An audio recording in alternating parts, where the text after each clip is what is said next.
Dans le silence mystérieux des temps anciens, bien avant que la lumière du soleil ne filtre à travers les feuillages des forêts denses et que les premiers mammifères ne commencent leur tranquille ascension, régnait une puissance animale qui suscite encore aujourd'hui une fascination profonde et un respect mêlé de crainte.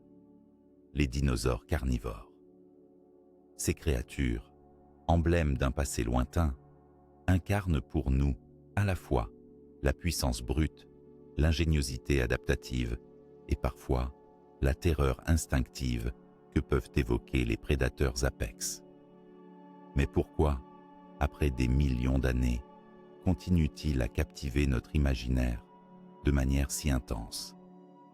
Pourquoi l'image du dinosaure carnivore, ce chasseur ultime du Mésozoïque, provoque-t-elle encore émerveillement, peur et curiosité?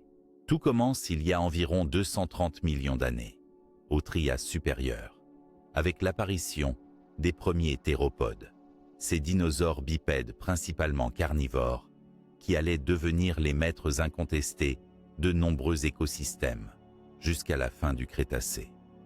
Leur présence marque un tournant dans l'histoire de la vie sur Terre. Pour la première fois, sur ce continent encore en formation, de véritables superprédateurs émergent, capables de dominer les réseaux trophiques grâce à une combinaison étonnante d'agilité, de force et de comportements de chasse sophistiqués. Mais l'importance de ces créatures ne réside pas seulement dans leur rôle écologique.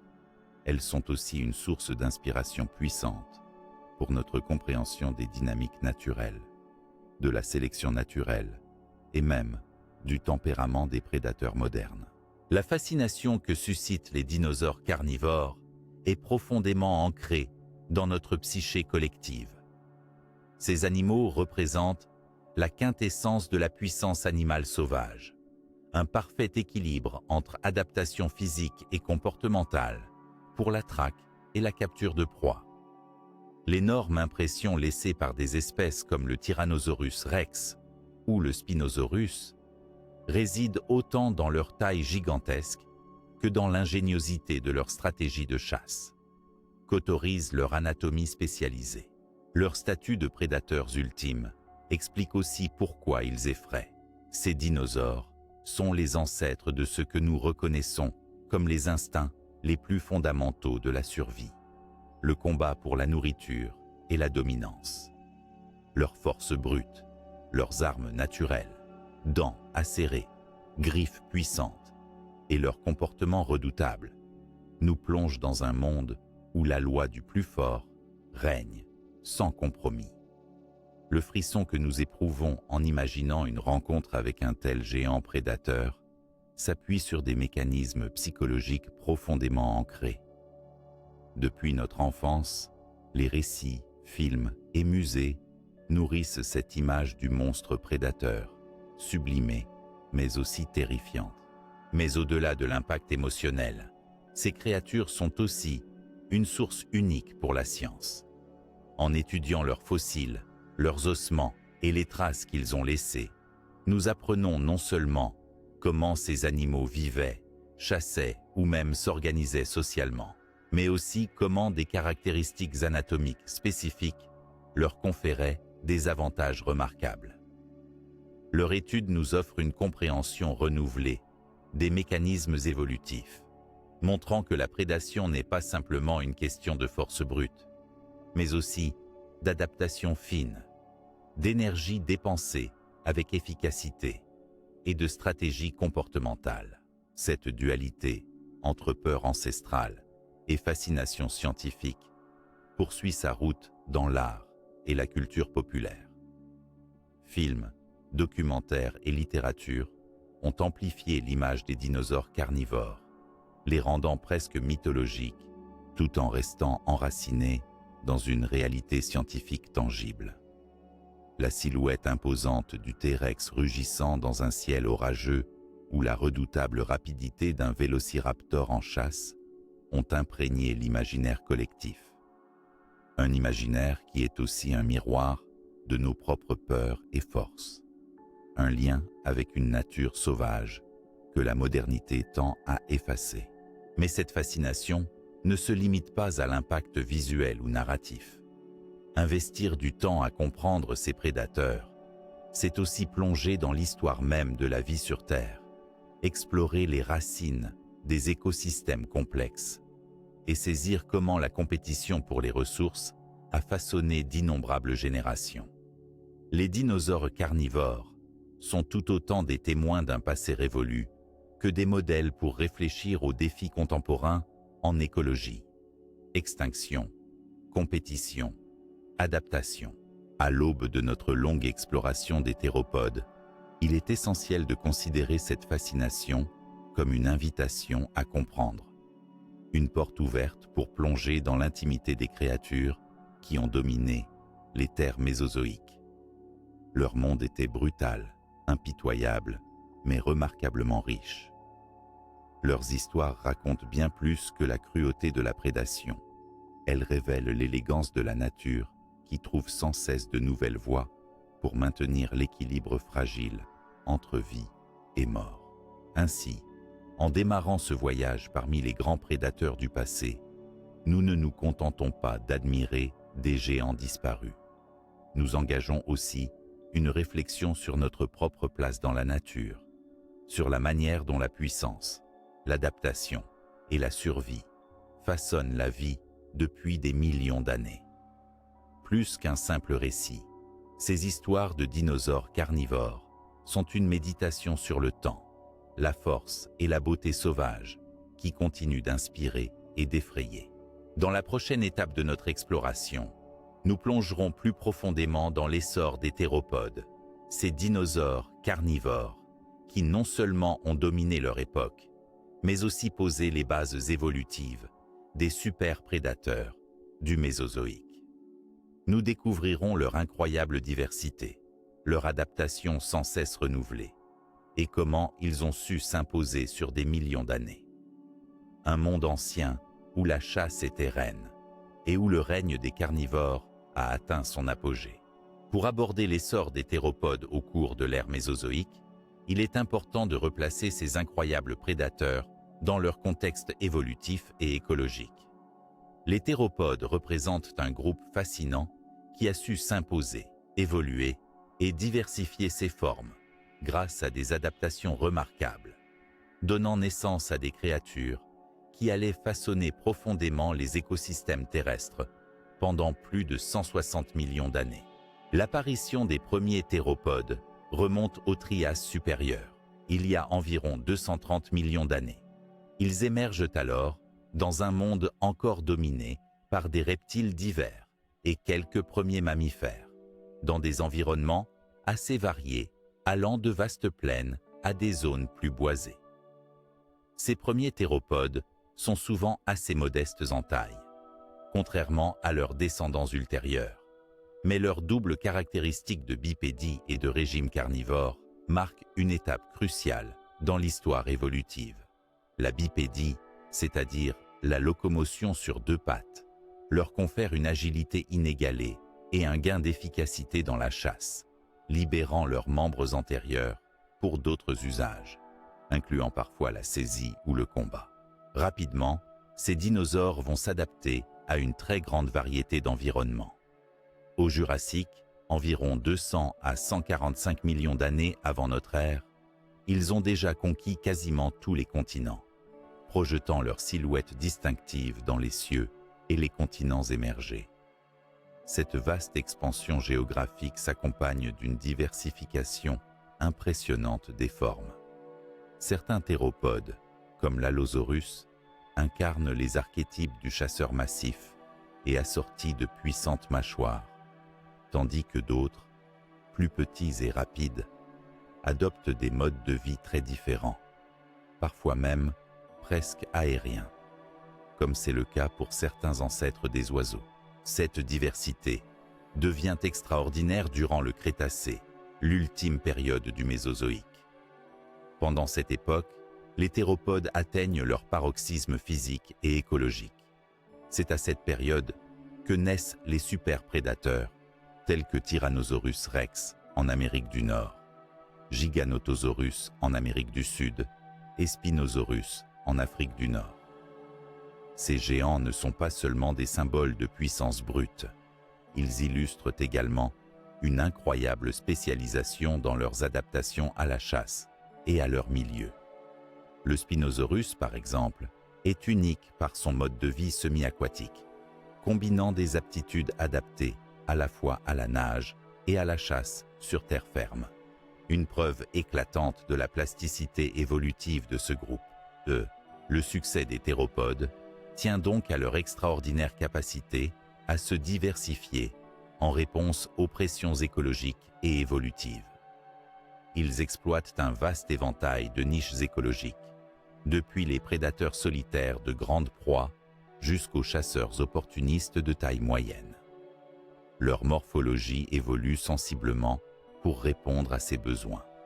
Des crânes robustes et de grandes dents tranchantes, des membres antérieurs parfois réduits mais puissants, jusqu'aux plumes évoluant sur certains groupes, préfigurant l'étonnant lien génétique qui les relie au monde contemporain des oiseaux.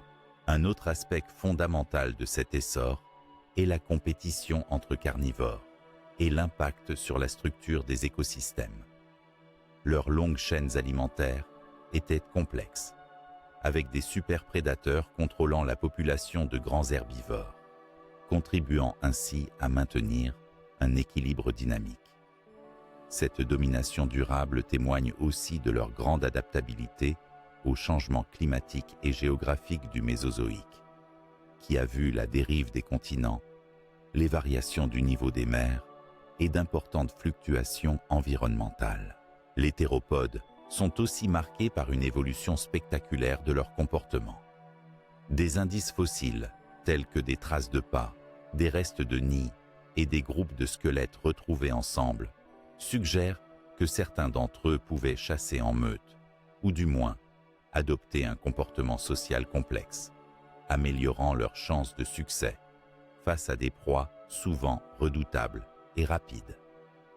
Cette coordination entre individus s'ajoute aux tentatives d'adaptation technico-biologique et renforce leur statut chez les prédateurs ultimes. Par ailleurs, la découverte dans les dernières décennies d'une abondante diversité de petits théropodes, souvent pourvus de plumes ou de protoplumes, a révolutionné notre manière de voir ces dinosaures. Leur lien avec les oiseaux modernes, établissant une continuité évolutive directe entre les deux groupes, bouleverse l'image traditionnelle du dinosaure rampant en écailles. Au contraire, cette nouvelle vision garde intact ce sentiment de puissance, tout en y ajoutant une complexité inédite et une fascinante connivence avec l'évolution actuelle. Ainsi, lorsqu'on mesure l'essor des théropodes, on dépasse l'idée simple de monstres primitifs cruels pour percevoir une mosaïque d'adaptations biologiques, morphologiques et comportementales qui leur ont permis de s'imposer durablement et souvent en maîtres absolus. Cette réussite exceptionnelle explique pourquoi ils dominent nos représentations des dinosaures carnivores et continuent de nourrir nos recherches. Leur trajectoire évolutive, leurs formes variées et leur mode de vie diversifié offrent un champ infini d'études pour comprendre comment la vie peut s'adapter, diversifier et régner sur les terres à travers les âges. En somme, l'essor des théropodes est un exemple éclatant de la force de l'évolution darwinienne dans un milieu en perpétuelle mutation. Plus que de simples prédateurs, ces dinosaures étaient des acteurs clés du Mésozoïque, façonnant avec célérité et ingéniosité les chaînes alimentaires, les écosystèmes et même les aventures futures des espèces qui allaient leur succéder. Leurs histoires sont autant de fenêtres ouvertes sur un monde ancien, mais aussi sur les règles, éternelles et universelles, qui gouvernent la vie et la survie. Dans la prochaine étape, nous approfondirons la notion de superprédateur à travers les âges, afin de saisir comment ces théropodes géants se positionnaient au sommet de la chaîne alimentaire et quel héritage ils ont laissé sur notre compréhension des prédateurs. À travers le vaste récit de l'évolution, La notion de super-prédateur occupe une place fascinante, incarnant la figure ultime du chasseur, capable d'exercer une domination absolue sur son environnement. Pour bien comprendre ce que signifie être un super-prédateur, il faut d'abord revenir sur la nature même de cette catégorie écologique. Un animal qui se situe au sommet de la chaîne alimentaire, sans prédateur naturel, et qui influence profondément l'écosystème dans lequel il évolue. Cette notion, bien qu'apparue formellement dans les études écologiques modernes, trouve sa première expression dans les grandes formes de vie qui ont régné au Mésozoïque, notamment les dinosaures carnivores. Les superprédateurs ne sont pas simplement des chasseurs, ni même seulement des carnivores, mais des entités qui structurent une part essentielle de la vie autour d'eux. Leur capacité à contrôler les populations de leurs proies, à modeler les comportements et à influencer la dynamique des habitats est un trait clé. L'exemple contemporain le plus illustratif est sans doute le loup dans les écosystèmes nord-américains, où sa présence modifie les comportements d'herbivores et transforme les paysages. Mais ce rôle a bien des antécédents lointains, dont les dinosaures carnivores du Mésozoïque sont les plus emblématiques. Il est important de replacer la notion de superprédateur dans une continuité temporelle, avant d'en faire un simple concept écologique. Depuis l'apparition des premiers grands vertébrés terrestres, il y a plusieurs centaines de millions d'années, différents groupes ont occupé cette position dominante, adaptant des stratégies uniques pour dominer leurs contemporains. Les reptiles géants, tels que les rauisuchiens avant le Trias, ou les premiers grands témoins du Jurassique, illustrent les étapes successives de la prise de pouvoir de carnivores, capables de rivaliser avec leurs proies les plus volumineuses. Pendant le Mésozoïque, l'ère des dinosaures, la notion de superprédateur se cristallise autour des théropodes les plus imposants. Ces derniers disposent d'un ensemble de caractéristiques morphologiques et comportementales qui les propulsent à la tête des réseaux trophiques.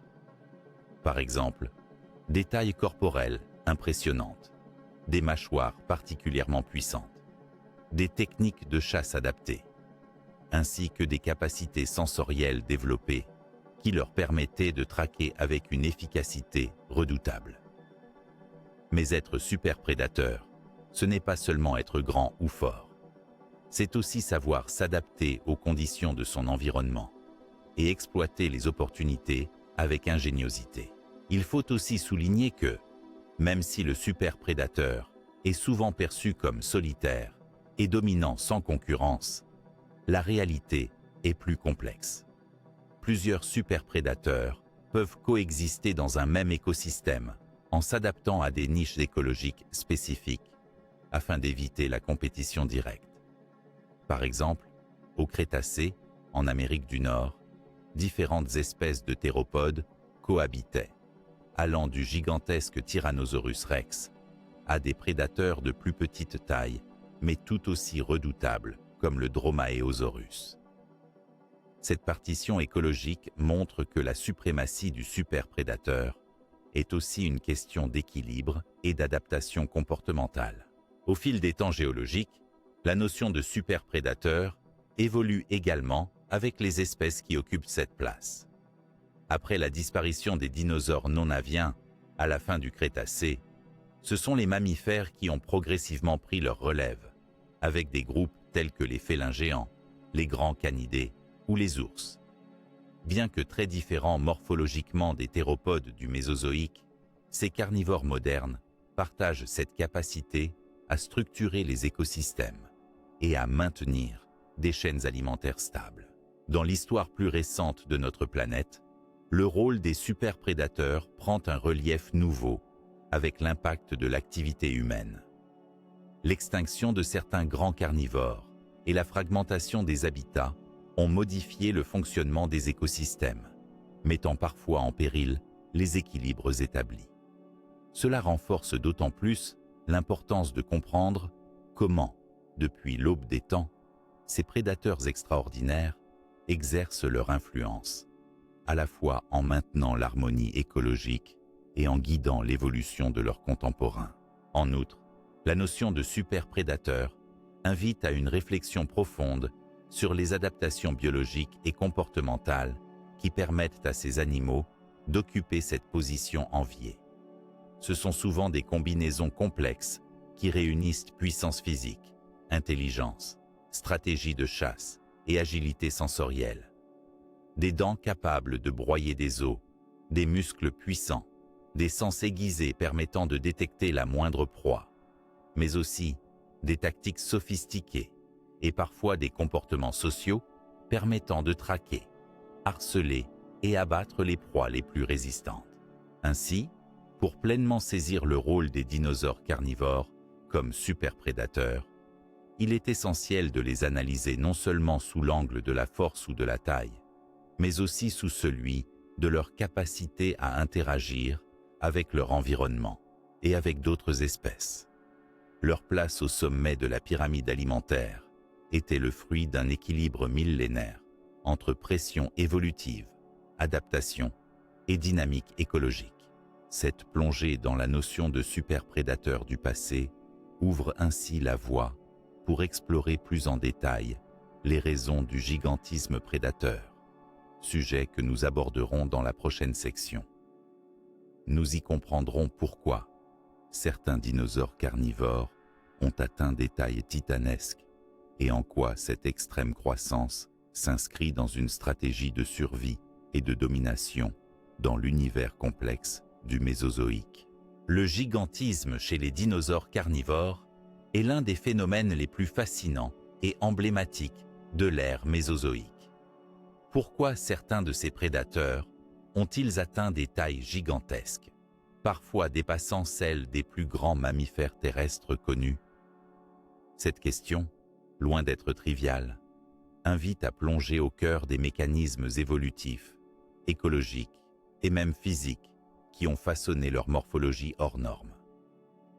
Comprendre le gigantisme prédateur, c'est saisir comment la nature, par adaptation et sélection, a produit ces véritables titans de la chasse qui dominaient leur monde. Le gigantisme corporel n'est pas un phénomène unique aux dinosaures carnivores. De nombreuses lignées animales ont vu apparaître des formes géantes au cours de leur histoire, que ce soit les baleines dans les océans ou certains reptiles préhistoriques. Toutefois, chez les théropodes, ce gigantisme a atteint des proportions exceptionnelles, avec des représentants tels que le Tyrannosaurus rex, le Giganotosaurus ou encore le Spinosaurus, qui pouvaient mesurer jusqu'à 12 à 14 mètres de long et peser plusieurs tonnes. De telles dimensions soulèvent naturellement plusieurs hypothèses sur les causes et les bénéfices écologiques associés. D'abord, la taille imposante confère des avantages évidents en matière de prédation. Un grand corps signifie une plus grande force physique, une morsure plus puissante et la capacité de maîtriser des proies également volumineuses. Dans un monde où les herbivores pouvaient eux aussi être gigantesques, le prédateur devait souvent surpasser en taille sa cible pour réussir une chasse efficace. Le gigantisme devenait alors une stratégie pour accéder à des ressources alimentaires autrement inaccessibles, en s'attaquant aux plus grandes proies, souvent lentes et vulnérables lorsqu'elles étaient isolées ou blessées. Cependant, le gigantisme ne se réduit pas à un simple avantage de force. Il permet aussi une économie d'énergie paradoxale sur le long terme. En effet, même si le métabolisme d'un grand animal est plus élevé en valeur absolue, sa consommation relative par unité de masse peut être plus faible, selon les principes de l'allométrie. Ainsi, une grande taille aide à réduire la fréquence des proies à capturer, car un seul grand repas peut suffire pour plusieurs jours, réduisant les efforts de chasse continue. Cette stratégie est particulièrement pertinente dans des environnements où la nourriture est dispersée ou où la compétition avec d'autres carnivores est rude. Un autre facteur déterminant est la faible densité d'oxygène atmosphérique durant certaines périodes du Mésozoïque, notamment au Crétacé. Des études paléobiologiques suggèrent que les contraintes environnementales, telles que la composition de l'atmosphère, le climat chaud et humide, ont pu favoriser la croissance des organismes à grande taille.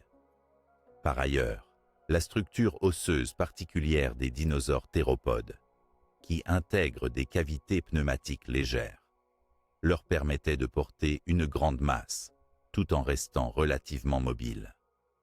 Cette architecture respiratoire sophistiquée, que l'on retrouve en partie chez les oiseaux actuels, était un atout essentiel pour supporter le poids monumental de ces superprédateurs. Au-delà des considérations physiologiques, le gigantisme répond aussi à des règles complexes liées à la compétition intra- et interspécifique. Dans un écosystème donné, les pressions sélectives peuvent pousser à une course à la taille, où devenir plus grand est un avantage face à la concurrence.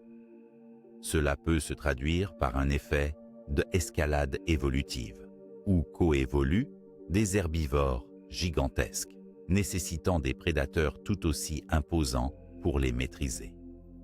Ce processus est observable dans les fossiles, où les tailles des carnivores et herbivores évoluent en parallèle, illustrant une dynamique d'adaptation réciproque, appelée aussi course aux armements évolutive. Toutefois, il ne faut pas négliger les limites et risques du gigantisme. Être très grand implique aussi une plus grande vulnérabilité à certains facteurs, comme la difficulté à trouver suffisamment de nourriture, la lenteur relative pouvant handicaper la chasse, ou encore une plus grande exposition aux blessures pouvant être fatales. Ainsi, le gigantisme est un compromis, une balance délicate entre les bénéfices et les coûts évolutifs. Ce n'est pas un état stable garanti, car il dépend des conditions environnementales, de la structure des chaînes alimentaires et de la disponibilité des ressources. Les fossiles témoignent aussi d'une grande diversité dans les tailles, même au sein des grands prédateurs. Certains restent de taille moyenne, mais adoptent d'autres tactiques, comme la vitesse, l'agilité ou la coopération sociale lors de la chasse. Cela montre que le gigantisme n'était pas la seule stratégie possible et qu'il coexistait avec d'autres modes de vie carnivores, adaptés à différentes niches écologiques. Une autre piste fascinante concerne le rôle du comportement social dans le gigantisme. Des études récentes suggèrent que certains grands théropodes pourraient avoir chassé en groupe. Le maintien de structures sociales complexes, où l'entraide et la coordination améliorent le succès de la chasse, pourrait avoir favorisé le développement de grands individus capables de soutenir des efforts puissants et de protéger leur groupe. Enfin, le gigantisme des dinosaures carnivores reste un élément clé pour comprendre leur impact dans les écosystèmes mésozoïques. Ces géants, en contrôlant les populations de grands herbivores, assuraient un équilibre fragile entre les différentes composantes de la faune. Leur absence soudaine, lors de l'extinction massive du Crétacé tertiaire, a provoqué un bouleversement complet des niches écologiques, ouvrant la voie à la diversification des mammifères et, bien plus tard, à l'ascension humaine. Ainsi, le gigantisme chez les dinosaures carnivores est un phénomène multidimensionnel, mêlant adaptation physiologique, contraintes environnementales, dynamiques évolutives et comportements sociaux. Ces colosses du passé nous rappellent combien la nature est capable de créer des formes extraordinaires, dont la complexité dépasse la simple notion de taille. En explorant ce gigantisme, nous pénétrons au cœur des stratégies remarquables qui ont permis à ces superprédateurs de régner sur leurs mondes anciens, une domination autant fascinante que fragile. Cette réflexion nous mène naturellement au portrait de l'un des plus célèbres d'entre eux, le Tyrannosaurus rex. Mythe, réalité et découvertes récentes viendront éclairer davantage ce règne majestueux dans la prochaine section. Le Tyrannosaurus rex, souvent abrégé en T-Rex, est sans doute le dinosaure carnivore le plus célèbre et le plus emblématique de tous les temps. Son nom résonne dans la culture populaire comme le symbole du prédateur ultime, immense, puissant, redoutable. Pourtant, derrière cette image mythifiée se cache une réalité scientifique complexe et, surtout, de nombreuses découvertes récentes qui ont profondément changé notre compréhension de ce géant du Crétacé. Pour dresser un portrait complet et nuancé du T-Rex, il est essentiel de démêler le mythe de la science et de plonger dans les détails fascinants de son histoire. Le mythe du Tyrannosaurus Rex débute dès sa première découverte en 1902 par Barnum Brown, un paléontologue américain qui met à jour le squelette du plus grand prédateur terrestre connu à ce jour. Rapidement, le T-Rex devient la star des musées et des médias, en partie grâce à sa taille impressionnante. Il pouvait mesurer jusqu'à 12 mètres de long et peser entre 6 et 9 tonnes. Cette taille colossale, associée à ses dents gigantesques et à une mâchoire capable d'exercer une pression phénoménale, a nourri l'image d'un prédateur brutal, primitif et presque invincible. Pourtant, cette représentation classique est aujourd'hui nuancée. Des études récentes ont révélé des aspects inattendus du mode de vie du T-Rex, remettant en question son rôle strict de chasseur solitaire tout-puissant.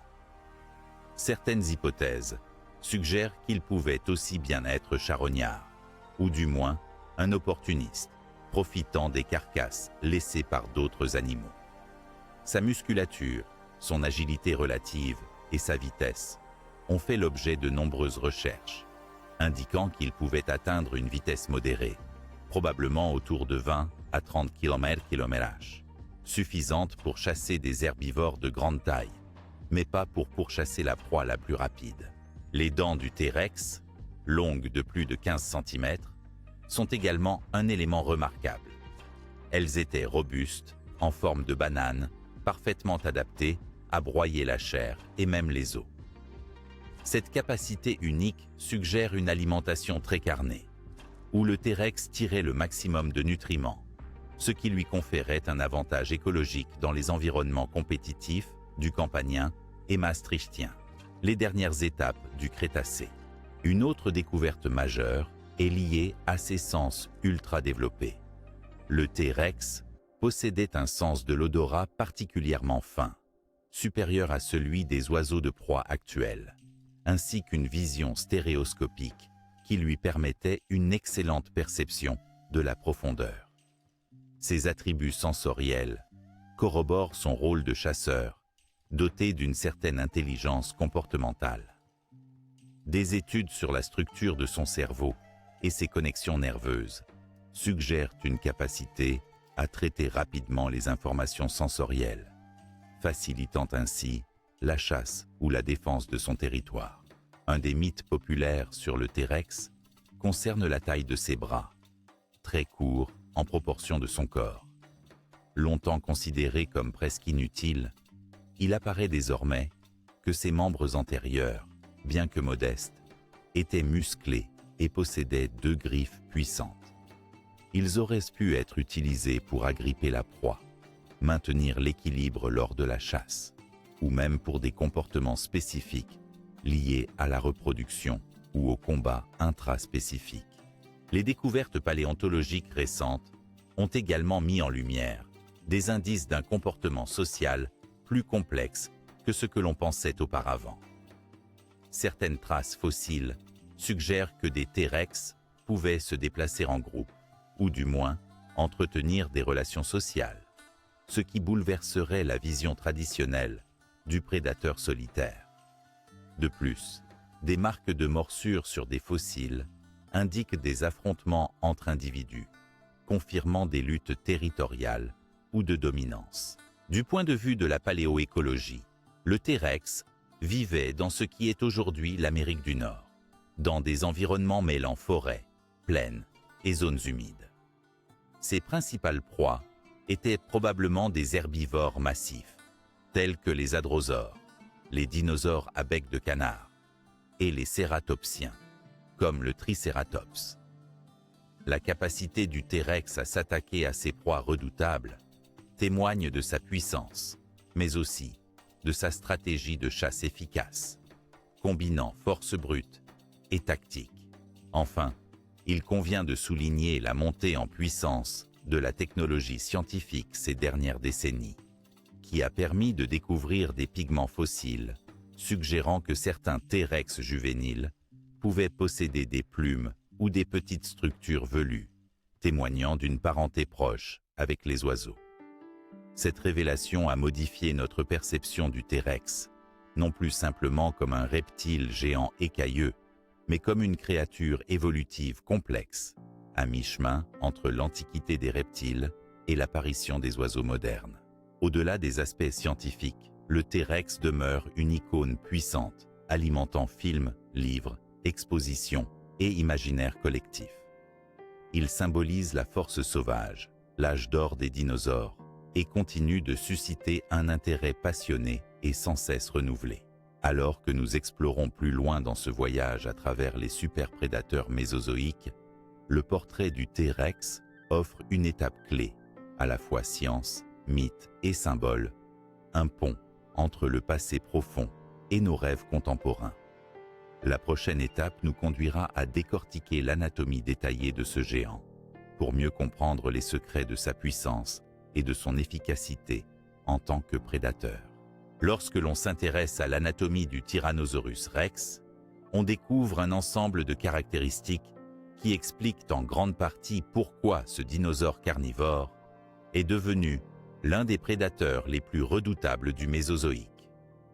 Chaque élément de son anatomie, de ses mâchoires à son système sensoriel, révèle à quel point il était parfaitement adapté à son rôle de chasseur au sommet de la chaîne alimentaire. Commençons par ses mâchoires, véritables machines de guerre. Le crâne du T-Rex mesure en moyenne près d'1 mètre de long, ce qui est immense pour un animal terrestre. Cette structure massive est renforcée par des os épais et robustes, capables de résister à des forces considérables lors de la morsure. Les mâchoires étaient articulées de manière à maximiser la puissance de la fermeture, ce qui signifie que le T-Rex pouvait exercer une pression de morsure estimée entre 35 000 et 57 000 newtons, soit l'une des plus puissantes retrouvées chez un animal terrestre, dépassant même celle de nombreux crocodiliens modernes. Cette force phénoménale s'accompagne de dents impressionnantes. Les dents du T-Rex, parfois appelé le Tyrannosaurus rex, souvent considéré comme l'un des prédateurs les plus redoutables de tous les temps, suscite encore aujourd'hui de nombreuses questions quant à ses stratégies de chasse et à son comportement social. Était-il un chasseur solitaire ou adoptait-il une vie communautaire? Était-il uniquement un prédateur actif ou se contentait-il parfois de charogners? Ces interrogations passionnent paléontologues et passionnés depuis plusieurs décennies, et les découvertes récentes permettent d'enrichir considérablement notre compréhension de cet animal emblématique. Traditionnellement, le T-Rex a été perçu comme un chasseur solitaire, un monstre majestueusement isolé, traquant de grandes proies dans les vastes plaines du Crétacé supérieur. Cette image s'appuyait notamment sur sa taille impressionnante, sa puissance et sa stature inégalée, laissant penser qu'il pouvait dominer tout le reste de la faune par la force brute. Or, certaines recherches modernes laissent entrevoir une complexité plus subtile de son comportement. Premièrement, l'étude des sites fossiles montre parfois la présence de plusieurs individus de Tyrannosaurus associés dans un même lieu, ce qui suggérerait la possibilité de groupes, ou au moins d'une certaine forme de rassemblement. Ces rassemblements ne sont pas toujours faciles à interpréter, car ils peuvent représenter des simples concentrations autour d'une même source alimentaire ou d'un lieu particulier. Mais ils ouvrent la porte à l'idée que le T-Rex n'était pas nécessairement un solitaire absolu. De plus, des traces indirectes, comme des marques de morsure sur des os ayant appartenu à d'autres T-Rex, suggèrent des interactions sociales complexes allant de confrontations violentes à des comportements peut-être plus coopératifs. Ensuite, il est nécessaire de considérer l'alimentation du T-Rex sous l'angle de sa capacité de prédation active. Doté d'une puissance de morsure exceptionnelle, la plus forte estimée chez un animal terrestre, le T-Rex possédait tous les attributs anatomiques pour terrasser des proies massives telles que les hadrosaures ou les cératopsiens. Sa tête massive, ses dents robustes et ses puissants muscles de la mâchoire indiquent un chasseur capable de provoquer de graves blessures, tuant potentiellement sa proie rapidement. Cette hypothèse est soutenue par la découverte de fossiles de hadrosaures et de tricératops présentant des marques de morsure compatibles avec celles du T-Rex, ainsi que certains spécimens montrant des signes de guérison après des blessures infligées par ce prédateur, signe qu'il s'attaquait à des proies vivantes. Cependant, le comportement opportuniste ne doit pas être écarté. Le T-Rex, à l'image de nombreux grands carnivores actuels, aurait pu jouer un rôle de charognard, se nourrissant aussi bien de carcasses que de proies abattues. Son sens de l'odorat extrêmement développé, surpassant celui de nombreuses espèces carnivores actuelles, lui permettait sans doute de détecter des cadavres à grande distance, facilitant ainsi la consommation de charognes. Cet aspect aurait été un avantage considérable dans un environnement compétitif, lui assurant un accès rapide à des ressources énergétiques précieuses. Les débats autour de la chasse en groupe chez le T-Rex sont particulièrement animés. Certaines études en paléontologie comportementale suggèrent que la chasse collective pourrait avoir été une stratégie bénéfique pour capturer de grandes proies difficiles à maîtriser seules. La coopération entre individus augmenterait les chances de succès, tout en réduisant les risques de blessures pour chaque membre du groupe. Bien que les preuves directes manquent encore, l'existence de comportements sociaux plus complexes n'est pas à exclure, notamment en tenant compte de la taille du cerveau et du système nerveux du T-Rex, qui indiquent une certaine intelligence adaptative. À l'inverse, certains chercheurs défendent que, compte tenu de sa physique imposante, le T-Rex aurait préféré l'efficacité d'un chasseur solitaire, réduisant la compétition interne, et que les preuves prétendument sociales pourraient n'être que des signes d'agrégation circonstancielle autour d'une carcasse, d'un point d'eau ou d'une zone favorable à la reproduction. Enfin, la question des proies elles-mêmes oriente les hypothèses sur sa stratégie. Les herbivores avec lesquels il cohabitait, souvent de taille similaire ou même supérieure, exigeaient des techniques de chasse élaborées.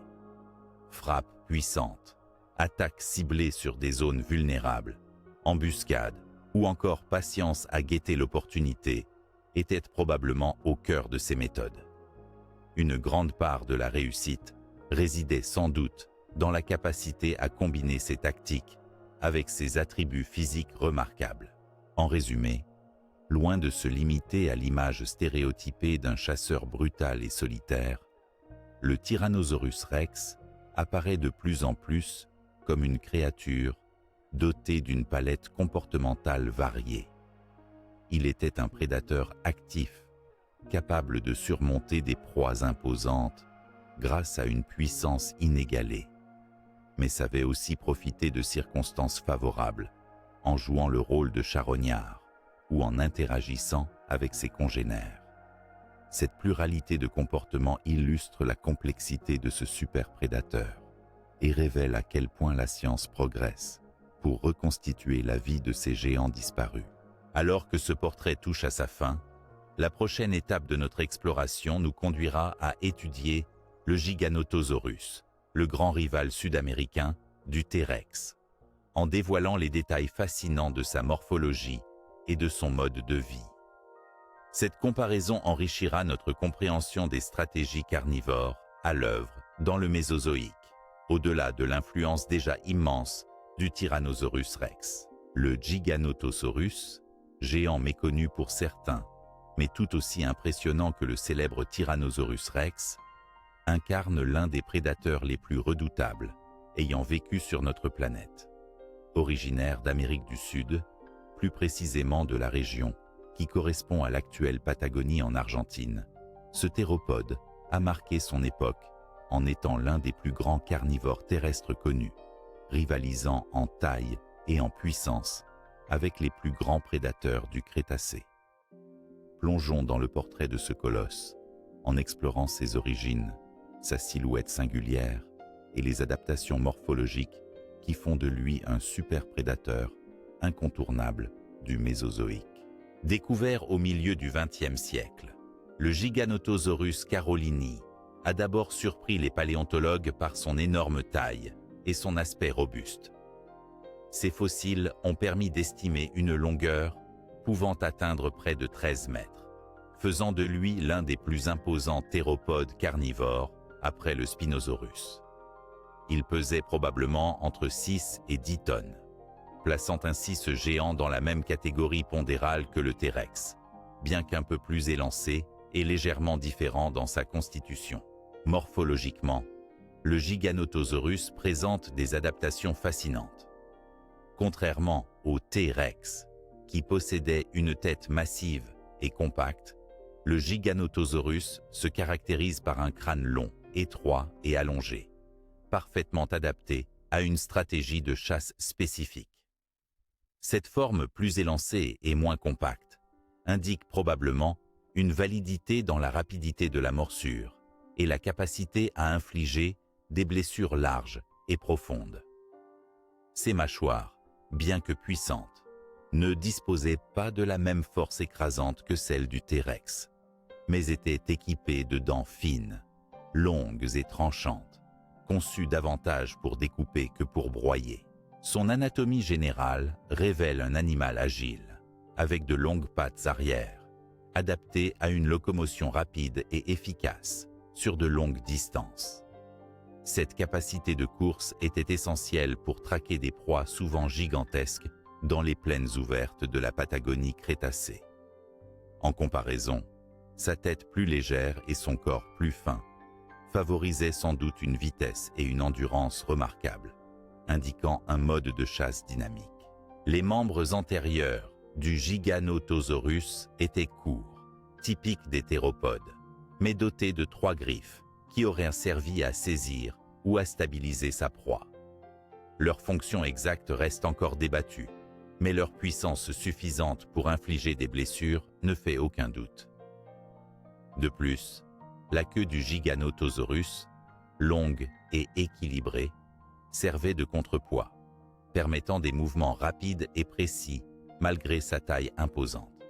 L'examen détaillé des vertèbres et du squelette post-crânien suggère une charpente robuste mais légère grâce à la présence de pneumatisation osseuse, des cavités dans les os qui réduisent leur poids sans compromettre la solidité, un trait commun aux dinosaures théropodes et aux oiseaux modernes.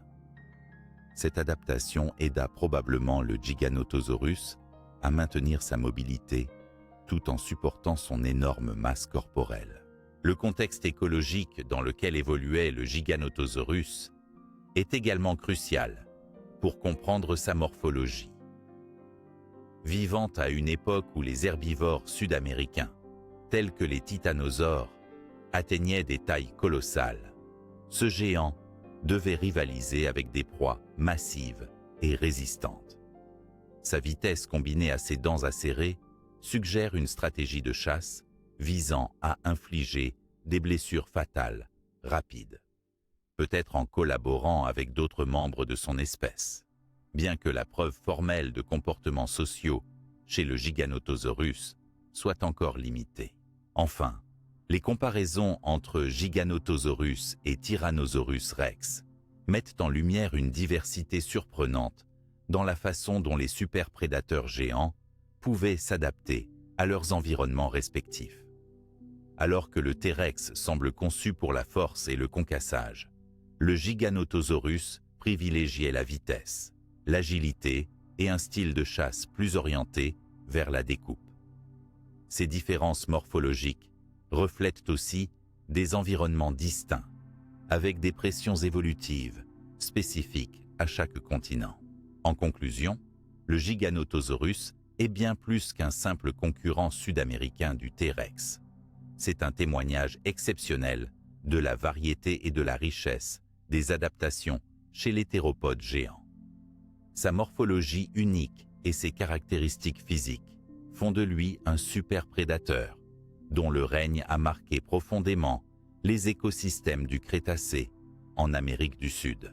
La suite de notre périple nous conduira à explorer plus en détail l'anatomie de ce géant, avec notamment l'étude comparée de la taille, des dents et de la puissance de morsure, pour mieux saisir ses forces et limites face à ses rivaux contemporains. Le Giganotosaurus et le Tyrannosaurus rex sont souvent comparés, tant pour leur taille imposante que pour leur place de super prédateurs emblématiques de différentes régions du globe durant la fin du Crétacé. Analyser leur anatomie, en particulier leur taille, leurs dents et la puissance de leur morsure, révèle des différences fascinantes qui témoignent des adaptations uniques de chacun face à leurs environnements et proies respectifs. Commençons par leur taille, qui détermine en grande partie leur puissance et leur capacité de prédation. Le Giganotosaurus est estimé à environ 12 à 13 mètres de long, certaines estimations le plaçant même légèrement au-delà, avec une masse pouvant atteindre 8 à 10 tonnes. En comparaison, le T-Rex mesure généralement entre 12 et 12,5 mètres, pour une masse légèrement inférieure estimée entre 6 et 8 tonnes.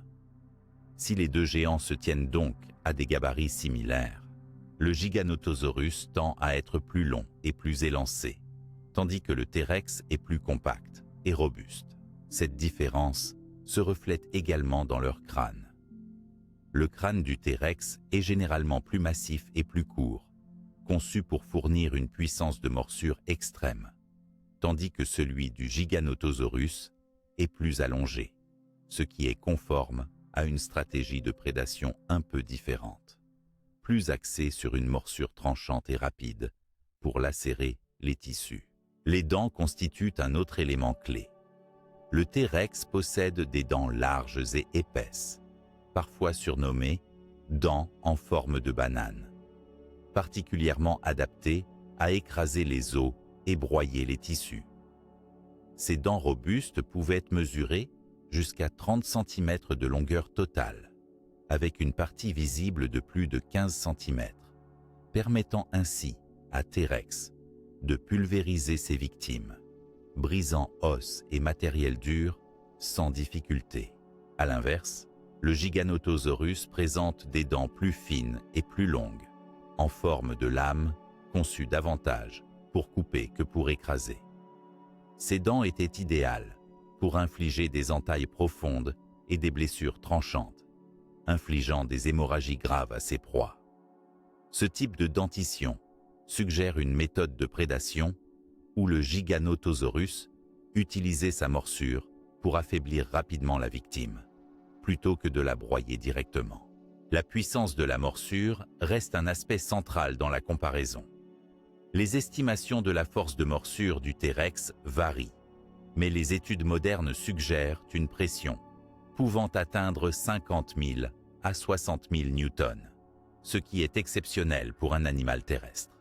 Cette force phénoménale lui permettait non seulement de saisir et immobiliser ses proies, mais aussi de broyer leurs os jusqu'à la moelle, un avantage compétitif important garantissant un apport nutritionnel maximal. Pour le Giganotosaurus, les évaluations de la morsure sont plus modestes, autour de 35 000 à 45 000 newtons. Cette différence s'explique notamment par la structure plus légère de son crâne et sa dentition plus fine, comme nous l'avons indiqué.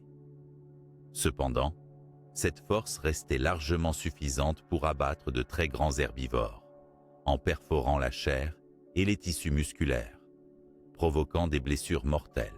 Un autre point intéressant concerne la mécanique de la mâchoire. Le T-Rex semble avoir développé un mécanisme de fermeture extrêmement rapide et puissant, adapté pour saisir fermement ses proies et maintenir une pression continue. Le Giganotosaurus, avec son crâne plus long, pouvait probablement ouvrir plus largement la mâchoire, lui permettant d'attaquer des cibles plus volumineuses ou de frapper plus efficacement avec une morsure latérale. Enfin, la structure osseuse et musculaire autour de la tête influence également les performances de ces prédateurs. Des analyses biomécaniques indiquent que T-Rex possédait des muscles masséters exceptionnellement développés, ainsi qu'un système complexe de ligaments renforçant sa mâchoire. Chez le Giganotosaurus, la puissance musculaire était également importante, mais répartie différemment, privilégiant une rapidité d'exécution plutôt que la force brute maximale. En synthèse, si Tyrannosaurus rex et Giganotosaurus partagent une stature colossale et une place de choix dans leur chaîne alimentaire, leur anatomie reflète des stratégies de chasse distinctes. Le T-Rex, avec son crâne robuste et ses dents capables de broyer les os, apparaît comme un chasseur capable de maîtriser ses proies par la force pure et la puissance de morsure. Le Giganotosaurus, plus allongé et élancé, préférait la rapidité, la précision et les profondes entailles pour affaiblir, infliger des blessures fatales.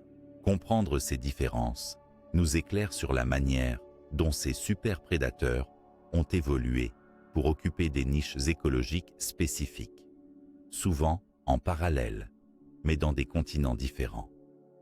C'est une illustration remarquable de la diversité des adaptations carnivores au sein des dinosaures, qui souligne la richesse des écosystèmes mésozoïques.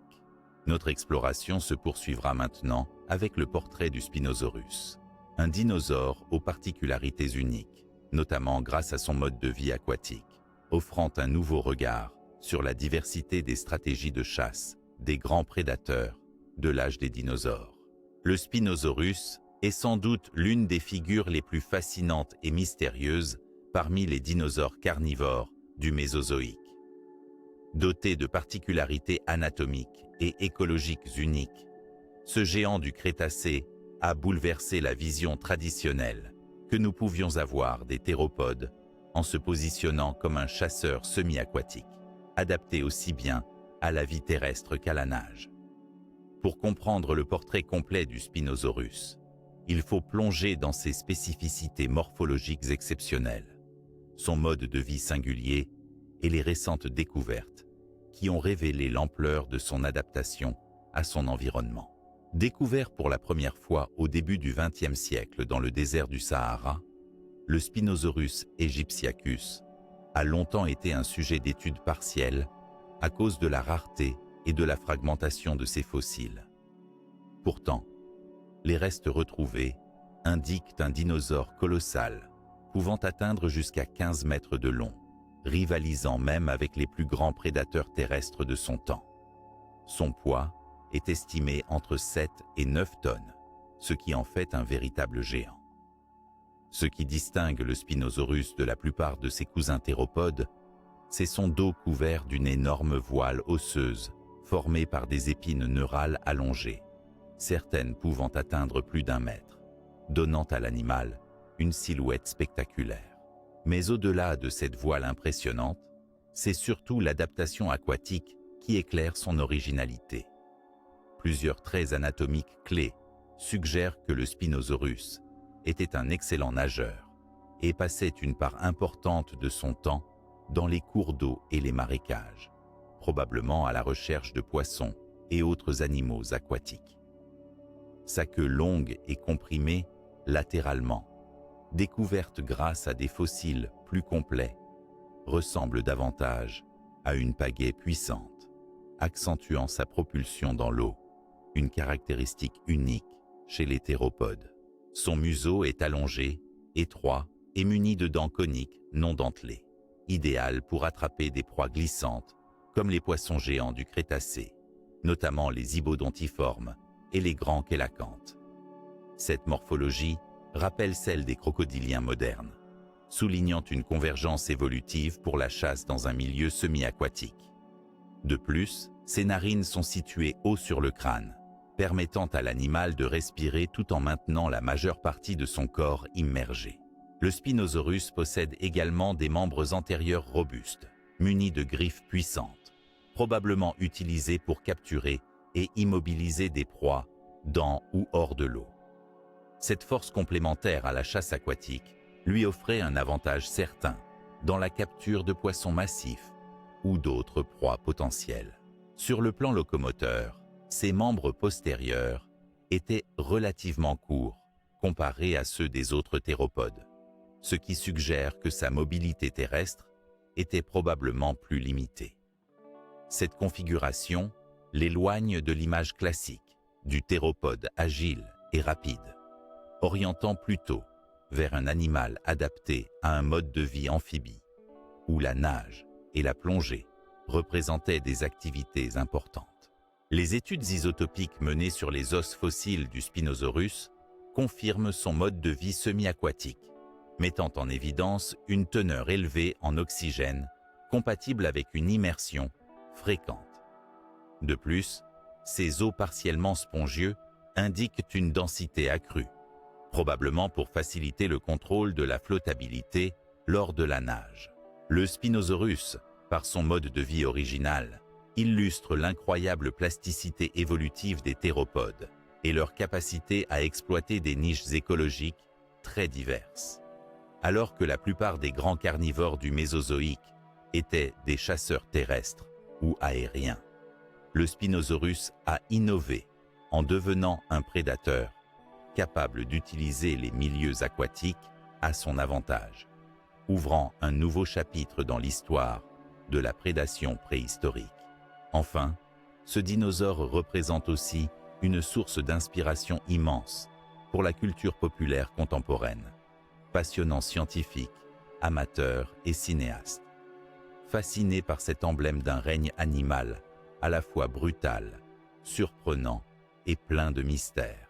Dans la prochaine étape, nous comparerons les particularités du Spinosaurus avec d'autres géants théropodes, pour mieux comprendre comment l'adaptation à des modes de vie semi-aquatiques s'inscrit dans la diversité des stratégies de chasse de ces super prédateurs. Le Spinosaurus, avec sa silhouette unique et ses adaptations exceptionnelles, occupe une place tout à fait singulière parmi les super prédateurs du Mésozoïque. Contrairement à ses contemporains tels que le Tyrannosaurus rex ou le Giganotosaurus, dont le style de chasse reposait sur la puissance, la robustesse et la domination du milieu terrestre, le Spinosaurus s'est spécialisé dans un mode de vie semi-aquatique, une véritable révolution écologique dans le règne des dinosaures carnivores. Cette particularité soulève des questions captivantes. Comment ce géant a-t-il adapté son anatomie et ses comportements pour chasser efficacement dans les milieux d'eau douce? En quoi ces stratégies diffèrent-elles de celles des autres géants prédateurs? Et quelles en sont les implications sur sa manière d'interagir avec son environnement et ses proies? Tout d'abord, l'adaptation du Spinosaurus à un mode de vie aquatique repose sur plusieurs traits morphologiques que l'on ne retrouve pas chez les autres grands théropodes. Sa queue est sans doute l'une des plus emblématiques. Longue, large et comprimée latéralement, elle joue un rôle similaire à celle d'une pagaie, offrant une propulsion puissante et efficace dans l'eau. Ce type de structure est contrasté avec la queue plus élancée et rigide des T-Rex ou Giganotosaurus, destinés à l'équilibre et à la stabilité lors de la course terrestre. Cette différence souligne que le Spinosaurus passait une part substantielle de son temps en immersion, sans compromettre une certaine capacité à se déplacer sur la terre ferme. De même, ses membres postérieurs sont proportionnellement plus courts et robustes, adaptés pour supporter un poids important, tout en offrant une certaine maniabilité dans des milieux marécageux et abrupts. Cette configuration limite sa vitesse terrestre, mais favorise la stabilité dans des environnements aquatiques ou proches de l'eau. En revanche, Ses membres antérieurs sont particulièrement développés et puissants, munis de longues griffes acérées, qui pouvaient être utilisées pour saisir les poissons ou autres proies glissantes dans l'eau. Au niveau crânien, le Spinosaurus présente un museau allongé, étroit, et des dents coniques non dentelées.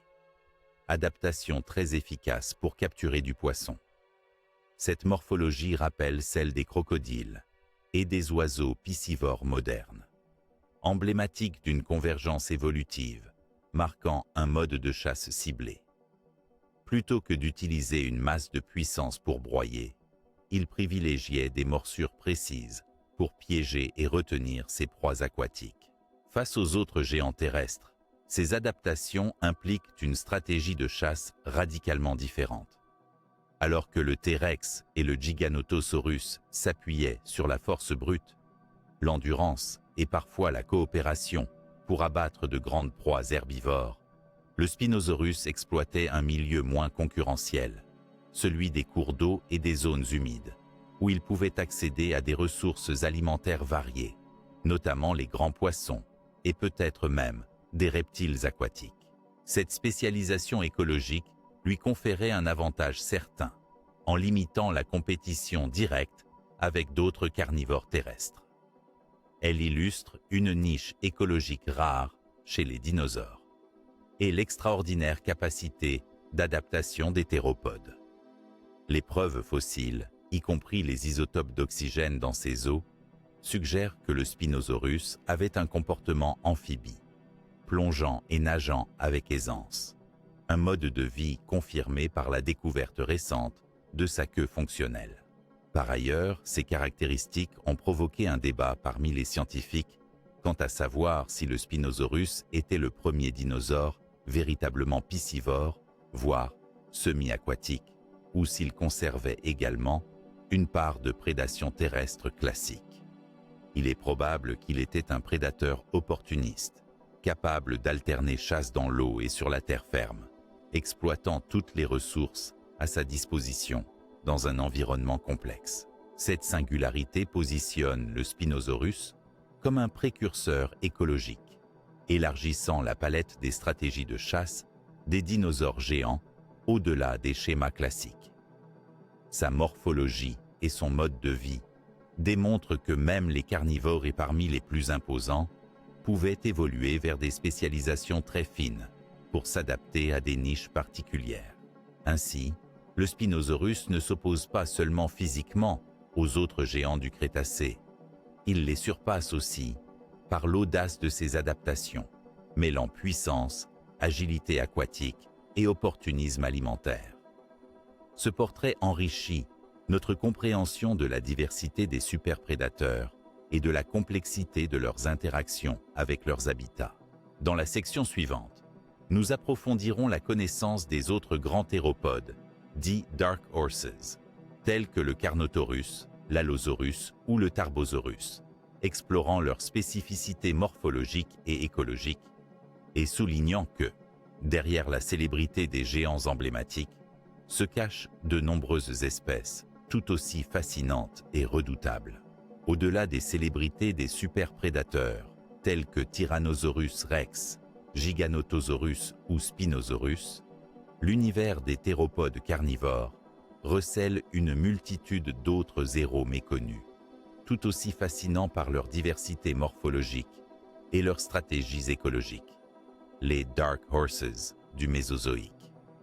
Des noms comme Carnotaurus, Allosaurus ou Tarbosaurus évoquent des prédateurs parfois moins spectaculaires dans l'imaginaire collectif, mais d'une importance capitale pour comprendre la richesse et la complexité des écosystèmes mésozoïques.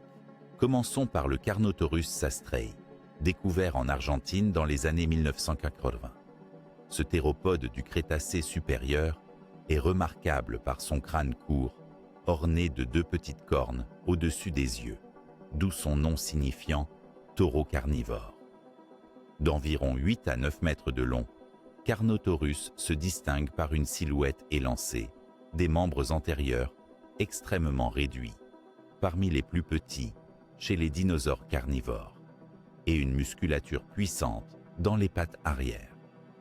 Cette morphologie suggère une grande agilité et une vitesse de déplacement élevée, probablement adaptée à la poursuite rapide de proies de taille moyenne dans les vastes plaines d'Amérique du Sud. Sa mâchoire, bien que plus légère que celle des géants robustes, était équipée de dents fines conçues pour trancher plutôt que pour écraser. Un mode de chasse centré sur la rapidité et la précision, contrastant avec celui d'autres superprédateurs plus massifs. À l'autre bout de la planète, durant le Jurassique supérieur, l'Allosaurus fragilis dominait les terres nord-américaines. Ce prédateur de taille moyenne à grande, généralement entre 8 et 12 mètres, combinait puissance et agilité grâce à un crâne robuste avec des mâchoires munies de dents dentelées acérées, idéales pour lacérer la chair.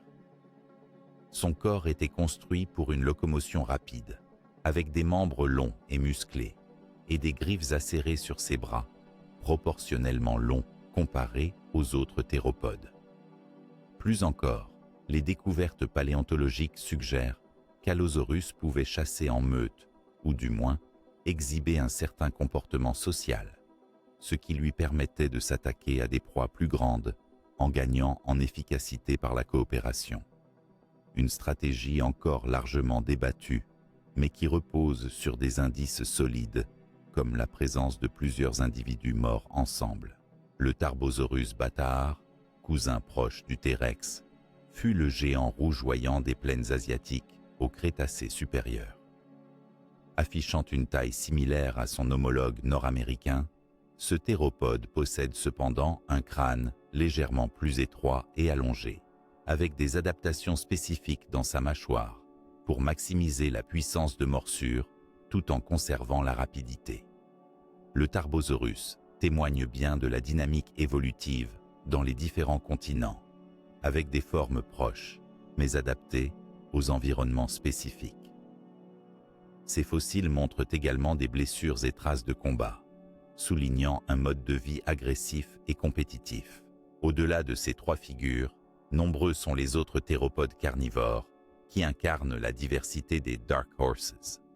Par exemple, le Majungasaurus de Madagascar, doté d'une élégante corne sur le museau, était un prédateur adaptable qui s'est spécialisé dans la prédation terrestre intense, parfois même cannibale.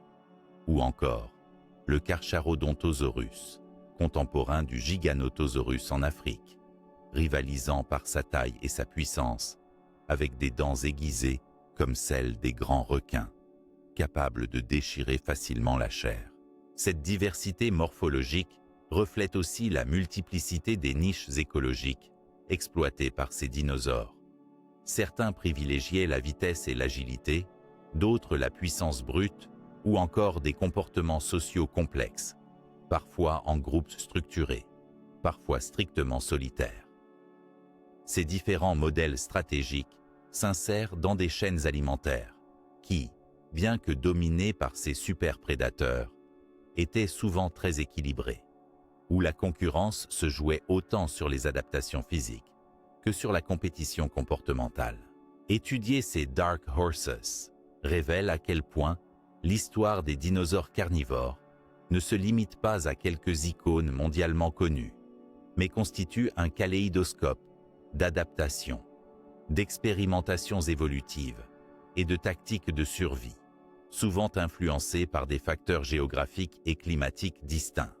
C'est dans cette marge que s'inscrit la richesse du règne mésozoïque, nuançant notre compréhension des superprédateurs et nous rappelant que la nature excelle dans la variété.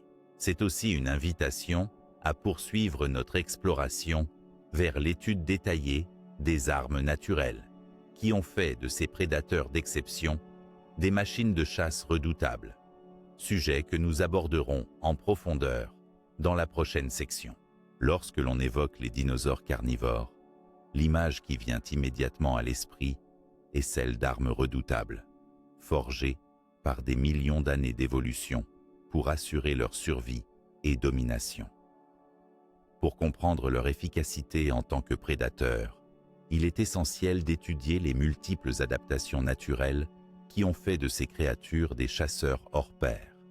Griffes acérées, mâchoires articulées, dents sophistiquées, mais aussi la texture et la rugosité de leur peau, véritables outils secondaires dans le combat et la chasse. Cette exploration des armes naturelles nous révèle la complexité des stratégies évolutives mises en place pour maîtriser et dominer différents écosystèmes. Commençons par les griffes, souvent sous-estimées dans leur importance. Chez les théropodes, ces structures cornées au bout des doigts et des orteils jouent un rôle crucial. Elles peuvent servir à saisir, à immobiliser ou à infliger des blessures profondes à la proie. Par exemple, les célèbres vélociraptors possédaient une griffe en forme de faucille sur le deuxième orteil, particulièrement courbe et tranchante, utilisée probablement pour poignarder ou déchirer. Chez les plus grands carnivores, comme le T-Rex ou le Giganotosaurus, les griffes étaient plus massives et robustes, capables de soutenir le poids de l'animal lors de l'attaque ou de maintenir une proie puissante. Le Carnotaurus se démarque par des bras particulièrement réduits, mais dotés de griffes qu'il utilisait probablement à des fins spécifiques, peut-être pour se battre ou s'accrocher à ses proies. Vient ensuite l'analyse des mâchoires, véritable cœur des systèmes d'armes naturelles. Les mâchoires des dinosaures carnivores sont remarquablement conçues pour allier puissance, rapidité et précision. Le T-Rex, en particulier, possédait une morsure parmi les plus puissantes jamais étudiées, avec une pression estimée à plusieurs dizaines de milliers de newtons, capable de broyer les os et d'entailler profondément. Cette puissance est le résultat d'une architecture crânienne robuste, de puissants muscles masticateurs et d'une ouverture massive de la gueule. En revanche, le Spinosaurus présente une mâchoire plus allongée et étroite, moins puissante, mais extrêmement agile, adaptée à la capture de proies aquatiques, notamment des poissons géants. Les dents, quant à elles, sont des outils spécialisés dans la manipulation de la chair. Leur forme, leur taille et leur répartition varient selon le régime alimentaire et le mode de chasse de chaque espèce.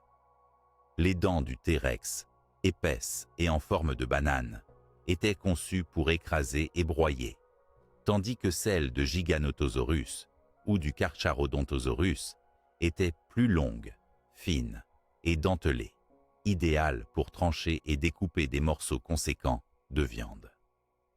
Cette dichotomie témoigne des différentes stratégies alimentaires et écologiques.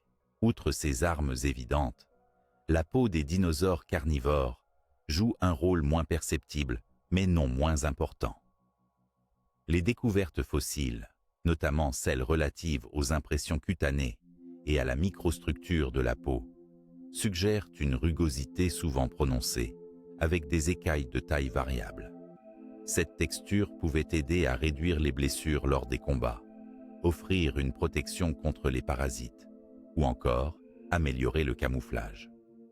Chez certains théropodes, la présence probable de protoplumes ou de structures filamenteuses montre une complexité encore plus grande, combinant protection, thermorégulation et communication visuelle. Par ailleurs, la musculature joue un rôle fondamental dans la mise en œuvre de ces armes naturelles.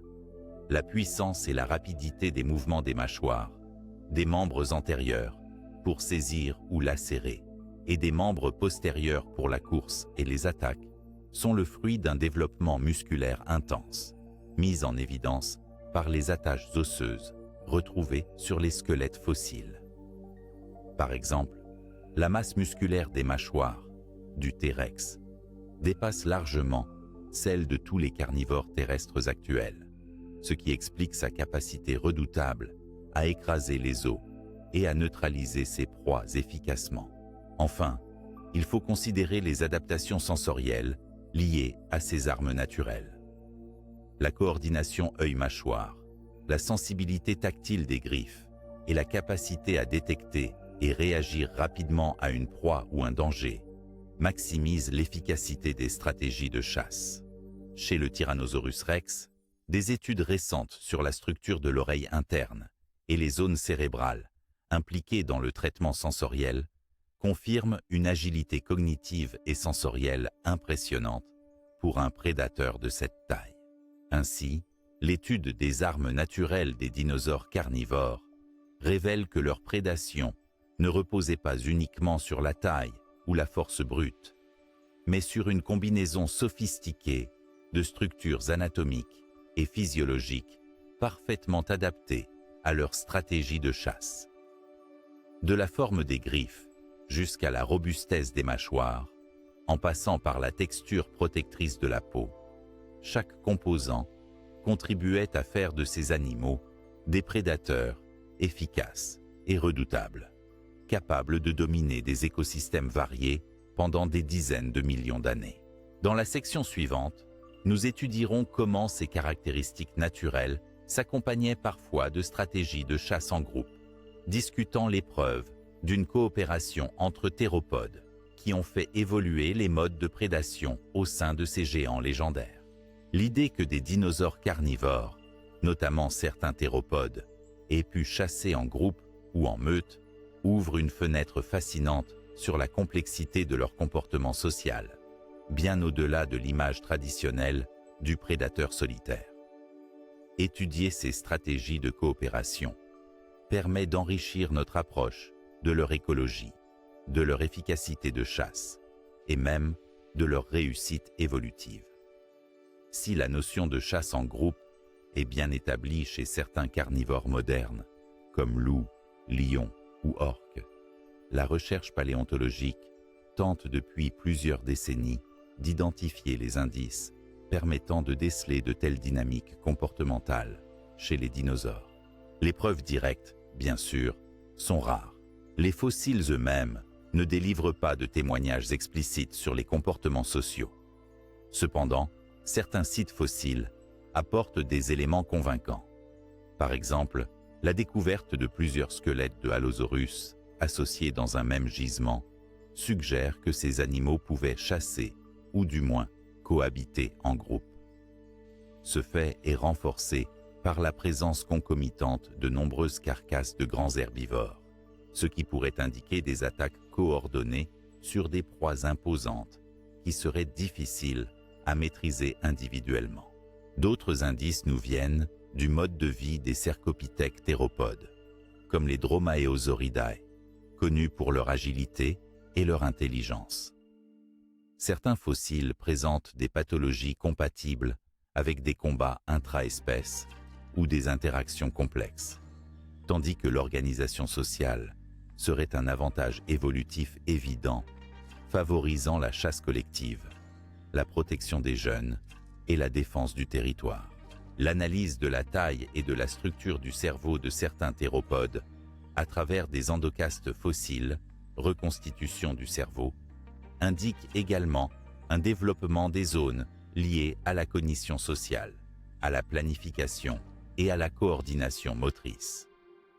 Ces éléments laissent penser que ces animaux pouvaient au moins aller au-delà d'un comportement purement instinctif et disposer de facultés pour la coopération dans la chasse.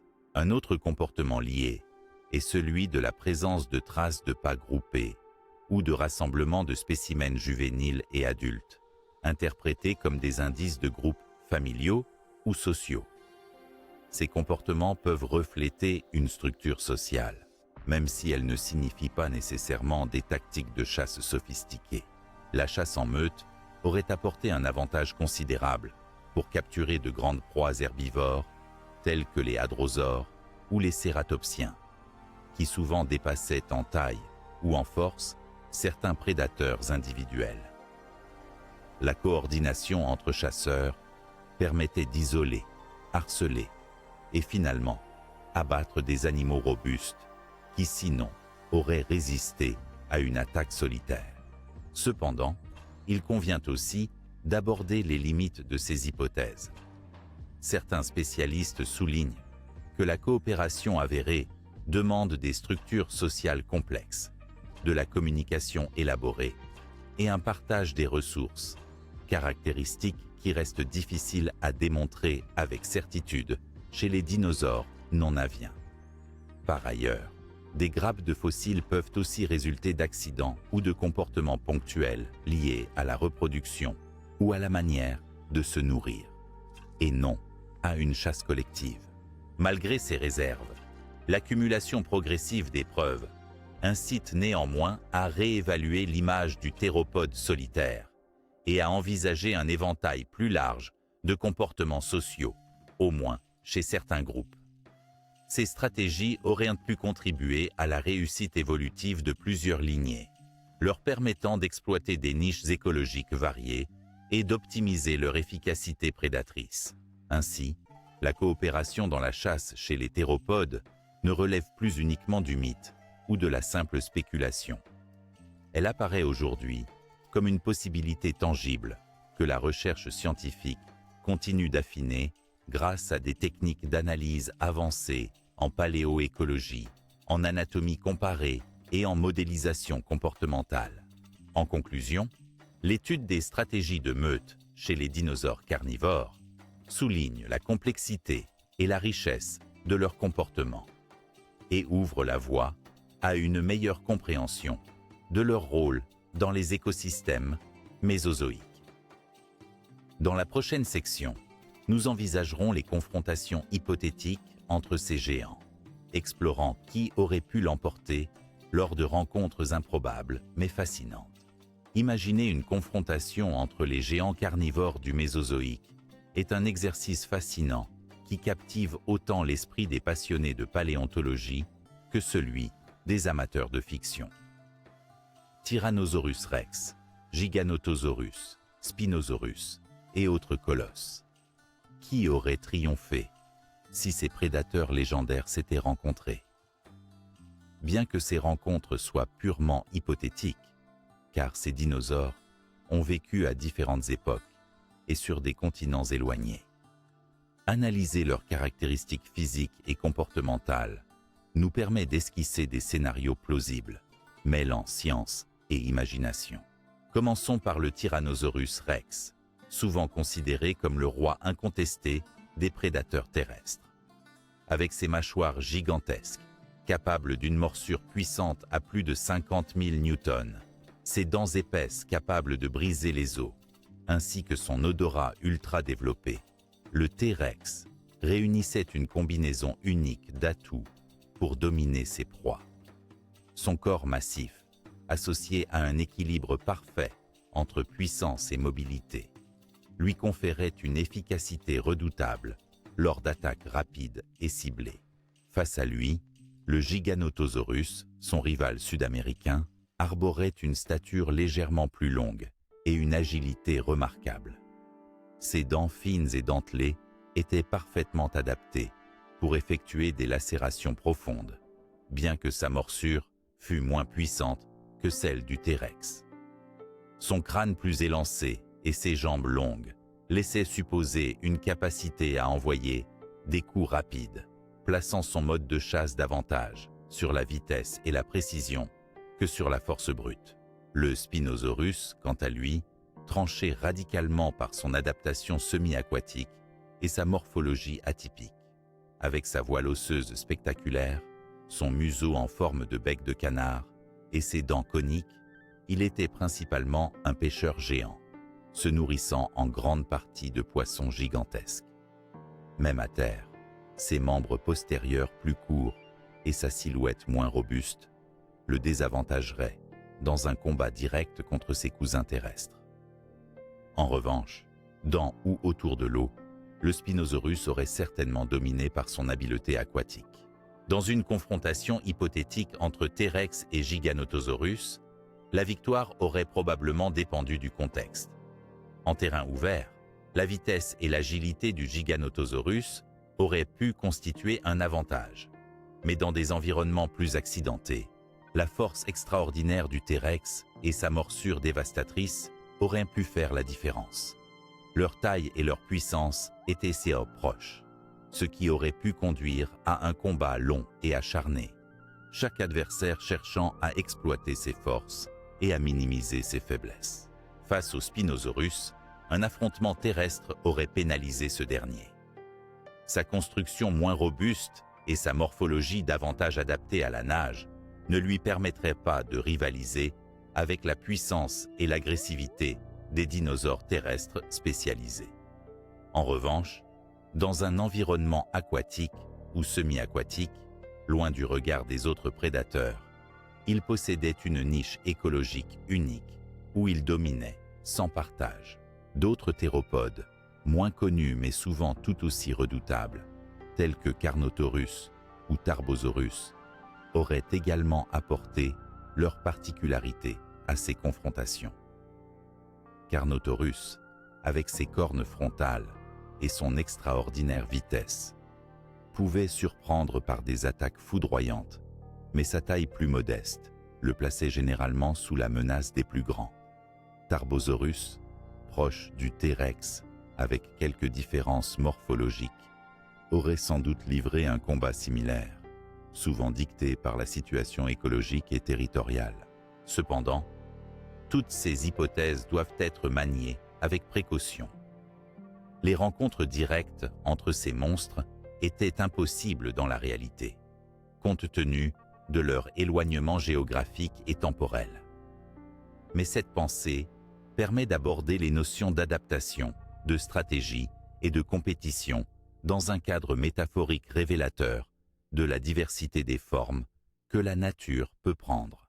Plus encore, ces confrontations imaginées ouvrent la réflexion sur la manière dont chaque superprédateur a aménagé sa propre niche écologique, façonnant les écosystèmes autour de lui et s'inscrivant dans un équilibre subtil entre chasse, compétition et survie. Loin d'être uniquement des guerriers invincibles, ces dinosaures étaient des acteurs complexes d'environnements riches et dynamiques. En refermant ce chapitre des affrontements entre géants, nous sommes invités à plonger dans la toile délicate de la place que ces superprédateurs occupaient dans leur écosystème, sujet crucial qui sera exploré dans la section suivante.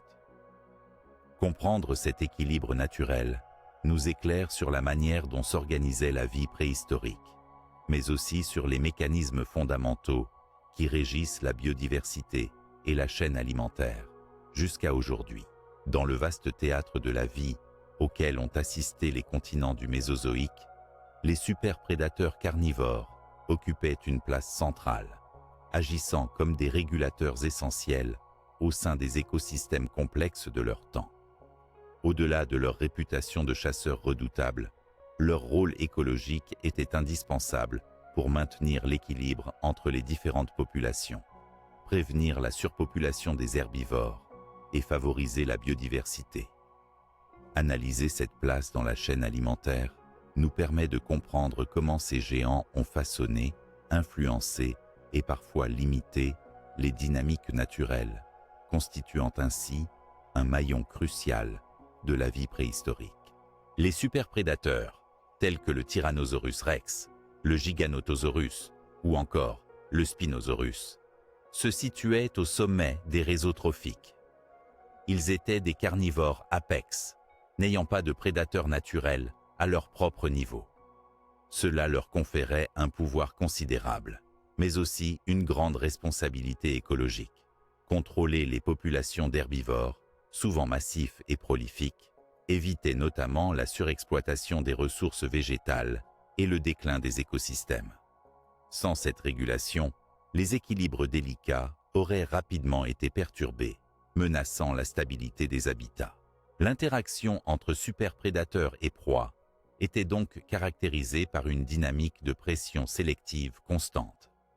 Les herbivores de grande taille, comme les hadrosaures, les cératopsiens ou les sauropodes, ont développé des stratégies de défense telles que les cornes, les carapaces, ou encore des comportements sociaux en troupeau. En réponse, les superprédateurs devaient affiner leurs techniques de chasse, leur puissance physique et leur intelligence pour surmonter ces défenses, montrant ainsi une coévolution sophistiquée et une adaptation continue entre prédateurs et proies. Cette interaction ne se limitait pas à une simple pulsion de chasse. Les superprédateurs jouaient également un rôle indirect, en influençant les comportements des troupeaux herbivores. La peur de la prédation pouvait modifier les itinéraires migratoires, les choix de territoire et même la structure sociale des animaux, favorisant la répartition spatiale des populations et la diversité des habitats. Ainsi, la prédation agissait comme un moteur écologique, maintenant non seulement la taille des populations, mais aussi la variété et la santé des communautés vivantes. Par ailleurs, la présence de plusieurs super-prédateurs dans un même écosystème impliquait souvent une partition des niches écologiques. Pour éviter la compétition directe, ces carnivores géants s'adaptaient à différentes proies, modes de chasse ou habitats spécifiques. Par exemple, alors que Tyrannosaurus rex dominait la chasse terrestre en Amérique du Nord, Spinosaurus exploitait le milieu semi-aquatique en Afrique du Nord, avec sa spécialisation piscivore. Cette coexistence démontrait la capacité remarquable des superprédateurs à occuper des fonctions complémentaires, enrichissant et stabilisant le réseau alimentaire. L'importance écologique des superprédateurs se manifestait aussi par leur rôle de charognards opportunistes. En consommant les carcasses, ils contribuaient au recyclage des nutriments dans l'écosystème, évitant l'accumulation excessive de matière organique morte et facilitant la transmission de l'énergie entre les différents niveaux trophiques. Malgré leur puissance et leur importance, ces prédateurs étaient cependant vulnérables aux changements environnementaux, aux perturbations climatiques et aux fluctuations des populations de proies. À la fin du Crétacé, la disparition massive des dinosaures non aviens, y compris ces superprédateurs, provoqua un bouleversement radical des chaînes alimentaires, ouvrant la voie à la diversification des mammifères et à la montée d'autres groupes animaux qui allaient occuper des niches vacantes. Ainsi, les superprédateurs du Mésozoïque apparaissent non seulement comme des symboles de force et de domination, mais surtout comme des acteurs clés de l'équilibre écologique. Leur influence dépassait la simple chasse et modelait profondément les écosystèmes, illustrant avec force comment la vie s'organise en un réseau complexe et interconnecté de relations. Comprendre cette place dans la chaîne alimentaire nous offre une perspective éclairante pour aborder les mécanismes de la prédation moderne, ainsi que l'héritage laissé par ces dynasties extraordinaires que furent les dinosaures carnivores, sujet que nous explorerons dans la section suivante. Dans les vastes écosystèmes du Mésozoïque, où régnaient en maître les dinosaures carnivores géants, la concurrence pour les ressources alimentaires était féroce. Pourtant, malgré la présence simultanée de plusieurs superprédateurs, souvent proches par leur taille et leur puissance, ces animaux ont su coexister pendant des millions d'années. Cela soulève une question fondamentale.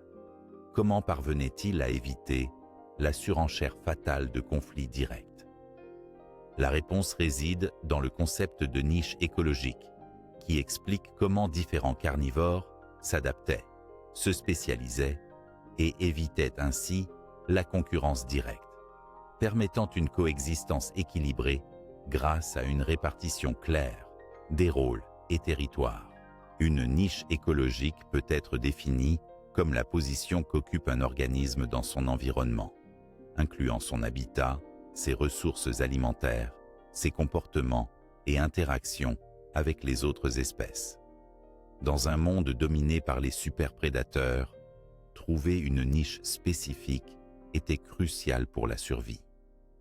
Ces niches permettaient à plusieurs grands carnivores de se répartir les ressources selon leurs caractéristiques morphologiques, comportementales et même physiologiques. Prenons en exemple le Tyrannosaurus rex et le Giganotosaurus. Ces deux géants, bien que souvent comparés, évoluaient sur des continents différents.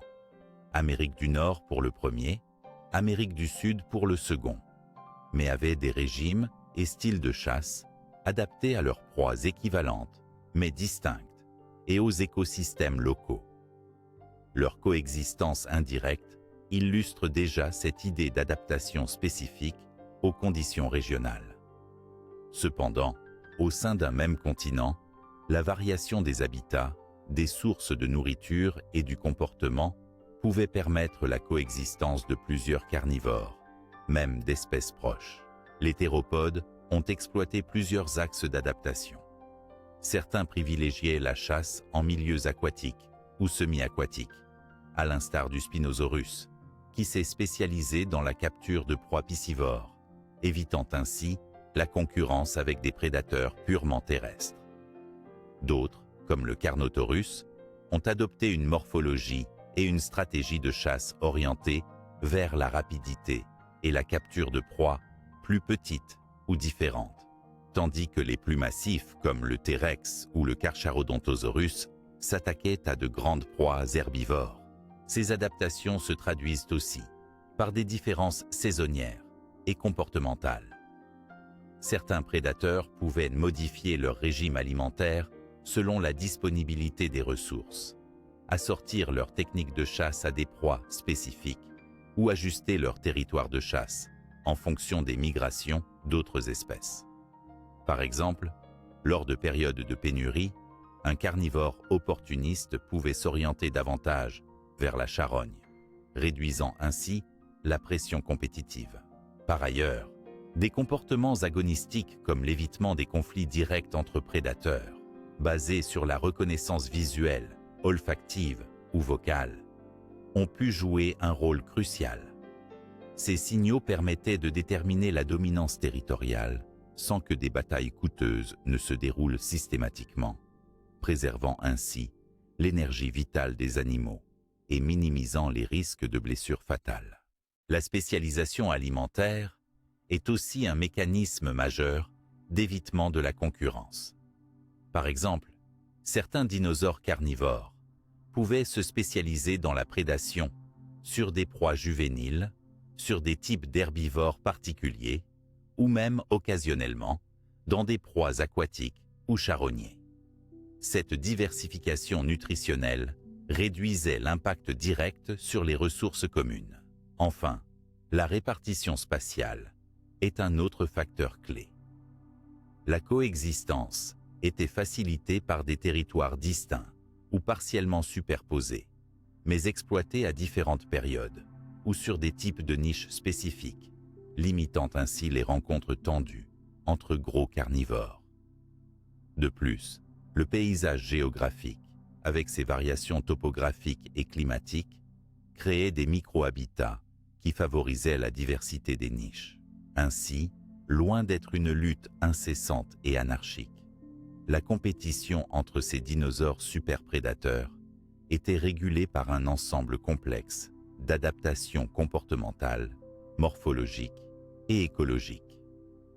Ces mécanismes d'évitement des conflits directs ont permis à plusieurs espèces de compartimenter leur environnement, assurant une coexistence stable et durable pendant des millions d'années. Ces réflexions sur l'adaptation face à la concurrence précèdent naturellement une phase de l'histoire où ces superprédateurs disparaissent, laissant place à de nouvelles dynamiques que nous aborderons dans la prochaine section, consacrée à l'extinction et à la succession, véritable tournant dans l'histoire de la vie terrestre.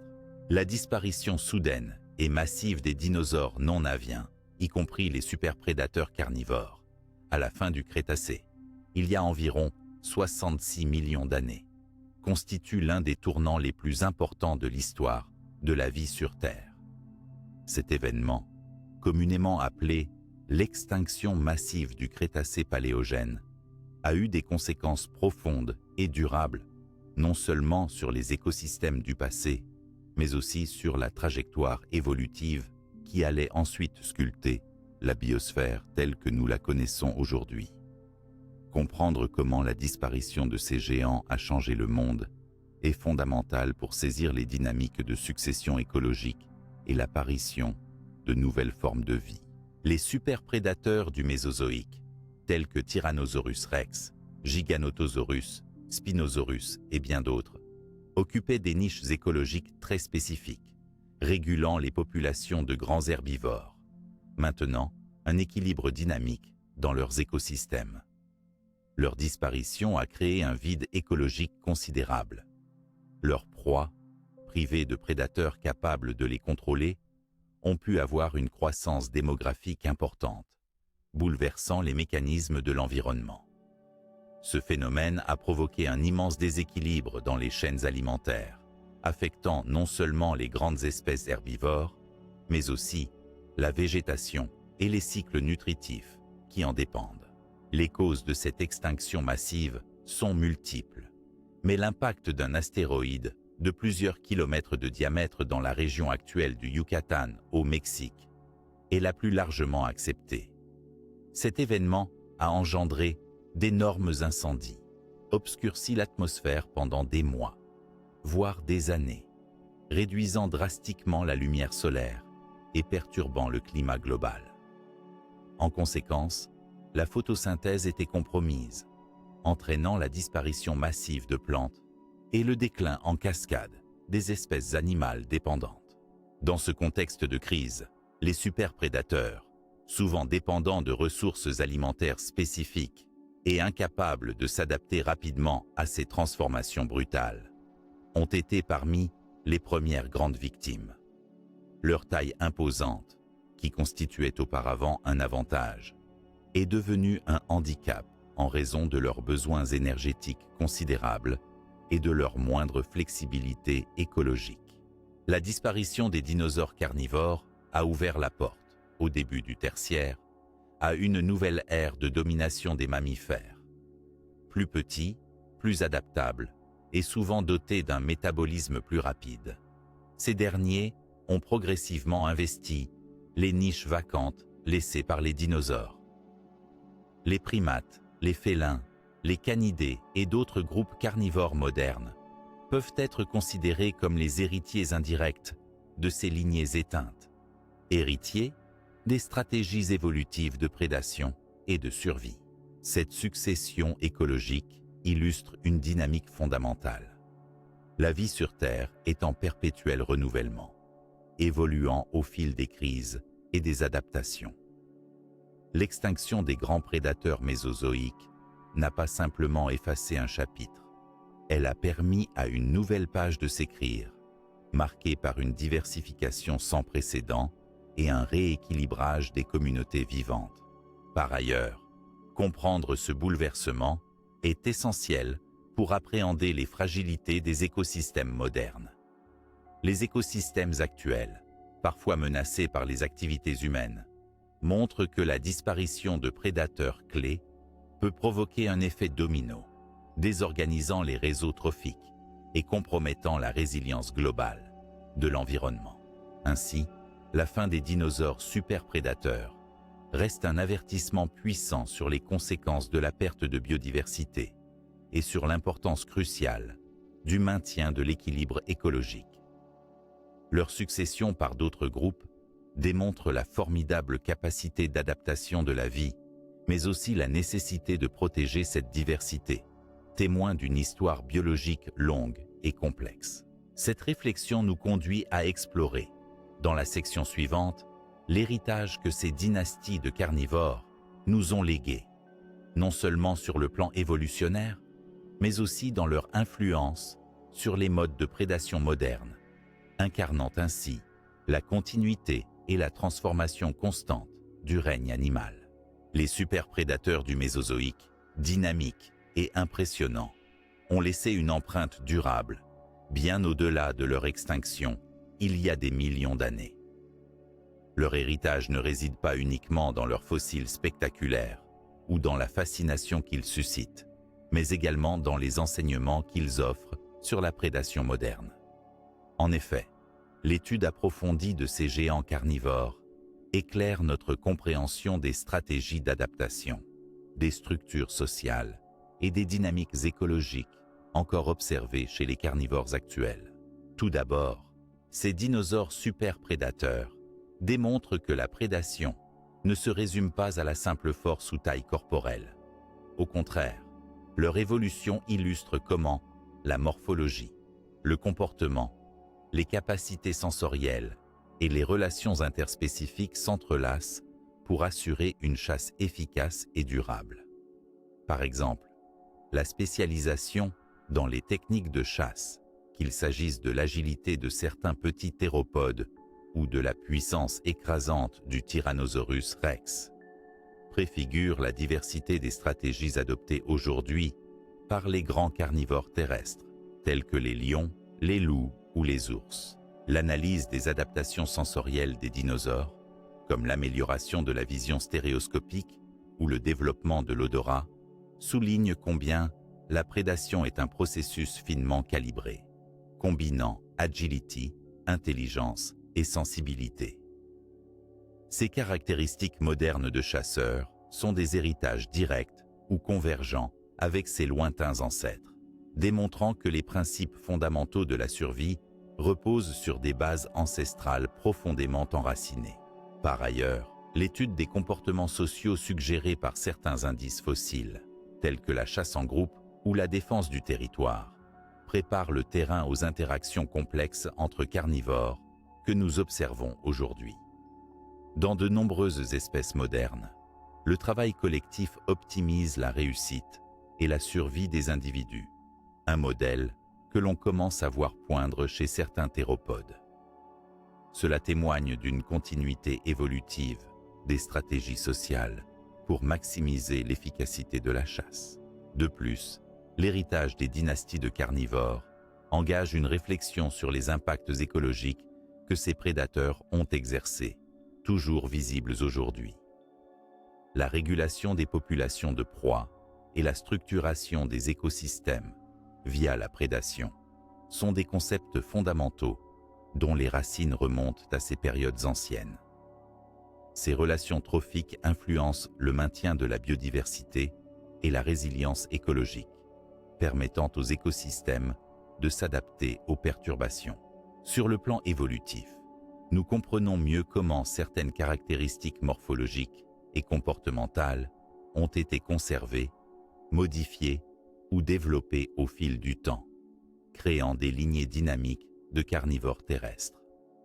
Ainsi, bien que les dinosaures carnivores n'aient pas survécu, leurs descendants indirects, les oiseaux notamment, perpétuent certains traits hérités, comme les plumes, la bipédie ou des schémas de chasse. Enfin, ces héritages nous alertent sur les conséquences de la disparition des grands carnivores dans les écosystèmes modernes, souvent sous pression par l'activité humaine. En perturbant ces équilibres naturels, nous risquons de modifier profondément la structure des communautés vivantes, un phénomène que les extinctions du passé nous invitent à mieux comprendre et à prévenir. Ainsi, les superprédateurs du Mésozoïque ne sont pas de simples reliques du passé, mais des témoins vivants des règles de la prédation et des relations écologiques essentielles pour appréhender la dynamique actuelle de la nature. Leur étude est une passerelle entre histoire ancienne et enjeux contemporains, nous offrant une lumière précieuse sur la manière dont la vie organise la chasse, la survie et l'équilibre des mondes vivants depuis des millions d'années. Nous conclurons notre exploration avec une incursion dans l'impact culturel et symbolique de ces dinosaures prédécesseurs, pour comprendre leur place dans notre imagination collective et leur influence durable dans nos sociétés, sujet que nous aborderons dans la dernière section. Les dinosaures carnivores, depuis leur disparition il y a des millions d'années, ont continué de hanter l'imaginaire collectif de l'humanité, devenant des symboles puissants dans la culture populaire à travers le monde. Leur image, fascinante et terrifiante à la fois, a été façonnée, amplifiée et diffusée dans des domaines aussi variés que la littérature, le cinéma, les jeux vidéo, les musées ou encore l'art contemporain. Cette postérité culturelle témoigne d'un mélange unique de science, de mythes et d'émotions, où les dinosaures prédateurs occupent une place incomparable. Le cinéma est sans doute le vecteur le plus visible de cette fascination moderne. Depuis les premiers documentaires scientifiques jusqu'aux blockbusters hollywoodiens, le Tyrannosaurus rex, le Vélociraptor ou encore le Spinosaurus ont été popularisés en tant que figure centrale du règne animal disparus. Des films comme Jurassic Park ont offert au grand public une représentation spectaculaire et immersive de ces créatures, mêlant réalisme scientifique et suspense narratif. Cette représentation, bien qu'arrondie et parfois romancée, a suscité un intérêt massif pour la paléontologie, reliant la fiction au progrès de la recherche. Au-delà du cinéma, la littérature de science-fiction et les ouvrages de vulgarisation ont largement contribué à diffuser et approfondir l'image des dinosaures carnivores. Leurs récits ont souvent exploré des thèmes autour de la survie, de la nature sauvage, voire de la confrontation entre l'homme et la nature primitive, utilisant les dinosaures comme métaphore puissante. Dans le domaine des musées et des expositions scientifiques, les grands prédateurs du Mésozoïque sont des attractions majeures. Des reconstitutions grandeur nature, des fossiles originaux et des simulations interactives permettent au public de saisir la grandeur et la complexité de ces animaux. Les avancées technologiques, comme la réalité virtuelle, renforcent encore cette expérience, rendant vivants des animaux disparus depuis des ères géologiques. Cette incarnation pédagogique et ludique nourrit durablement la fascination et l'émerveillement. Sur un plan plus symbolique, les dinosaures carnivores représentent des archétypes dans l'imaginaire collectif. Ils incarnent la puissance brute, le mystère de la nature et parfois la peur originelle devant l'inconnu. Leur image est largement utilisée dans la publicité, dans les logos et même dans la mode, faisant d'eux des icônes universelles auxquelles se rattacher. Par ailleurs, les jeux vidéo modernes exploitent leur popularité en proposant des expériences interactives variées. Des simulations de dinosaures aux jeux d'aventure, permettant aux joueurs d'explorer les mondes perdus où ces super prédateurs régnaient. Cette médiation interactive participe encore davantage à leur ancrage culturel profond, faisant vibrer plusieurs générations. L'impact culturel des dinosaures carnivores ne se limite donc pas à leur image spectaculaire. Leur étude scientifique, combinée à leur appropriation culturelle, stimule la curiosité, alimente la réflexion sur l'évolution, la vie et la mortalité, tout en menant à une meilleure conscience de la fragilité de la biodiversité actuelle. Ils jouent ainsi un rôle éducatif et philosophique, au centre du dialogue entre passé, présent et avenir. En somme, la postérité des dinosaures prédateurs dans nos sociétés est un mélange unique de science, d'art et de rêve. Leur pouvoir évocateur traverse les frontières, les générations et les disciplines, témoignant d'un lien intime entre l'humanité et les mystères de la nature ancienne. Ce panorama final invite à considérer ces créatures non seulement comme des vestiges du passé, mais comme des ponts vivants entre la connaissance, la culture et l'imagination.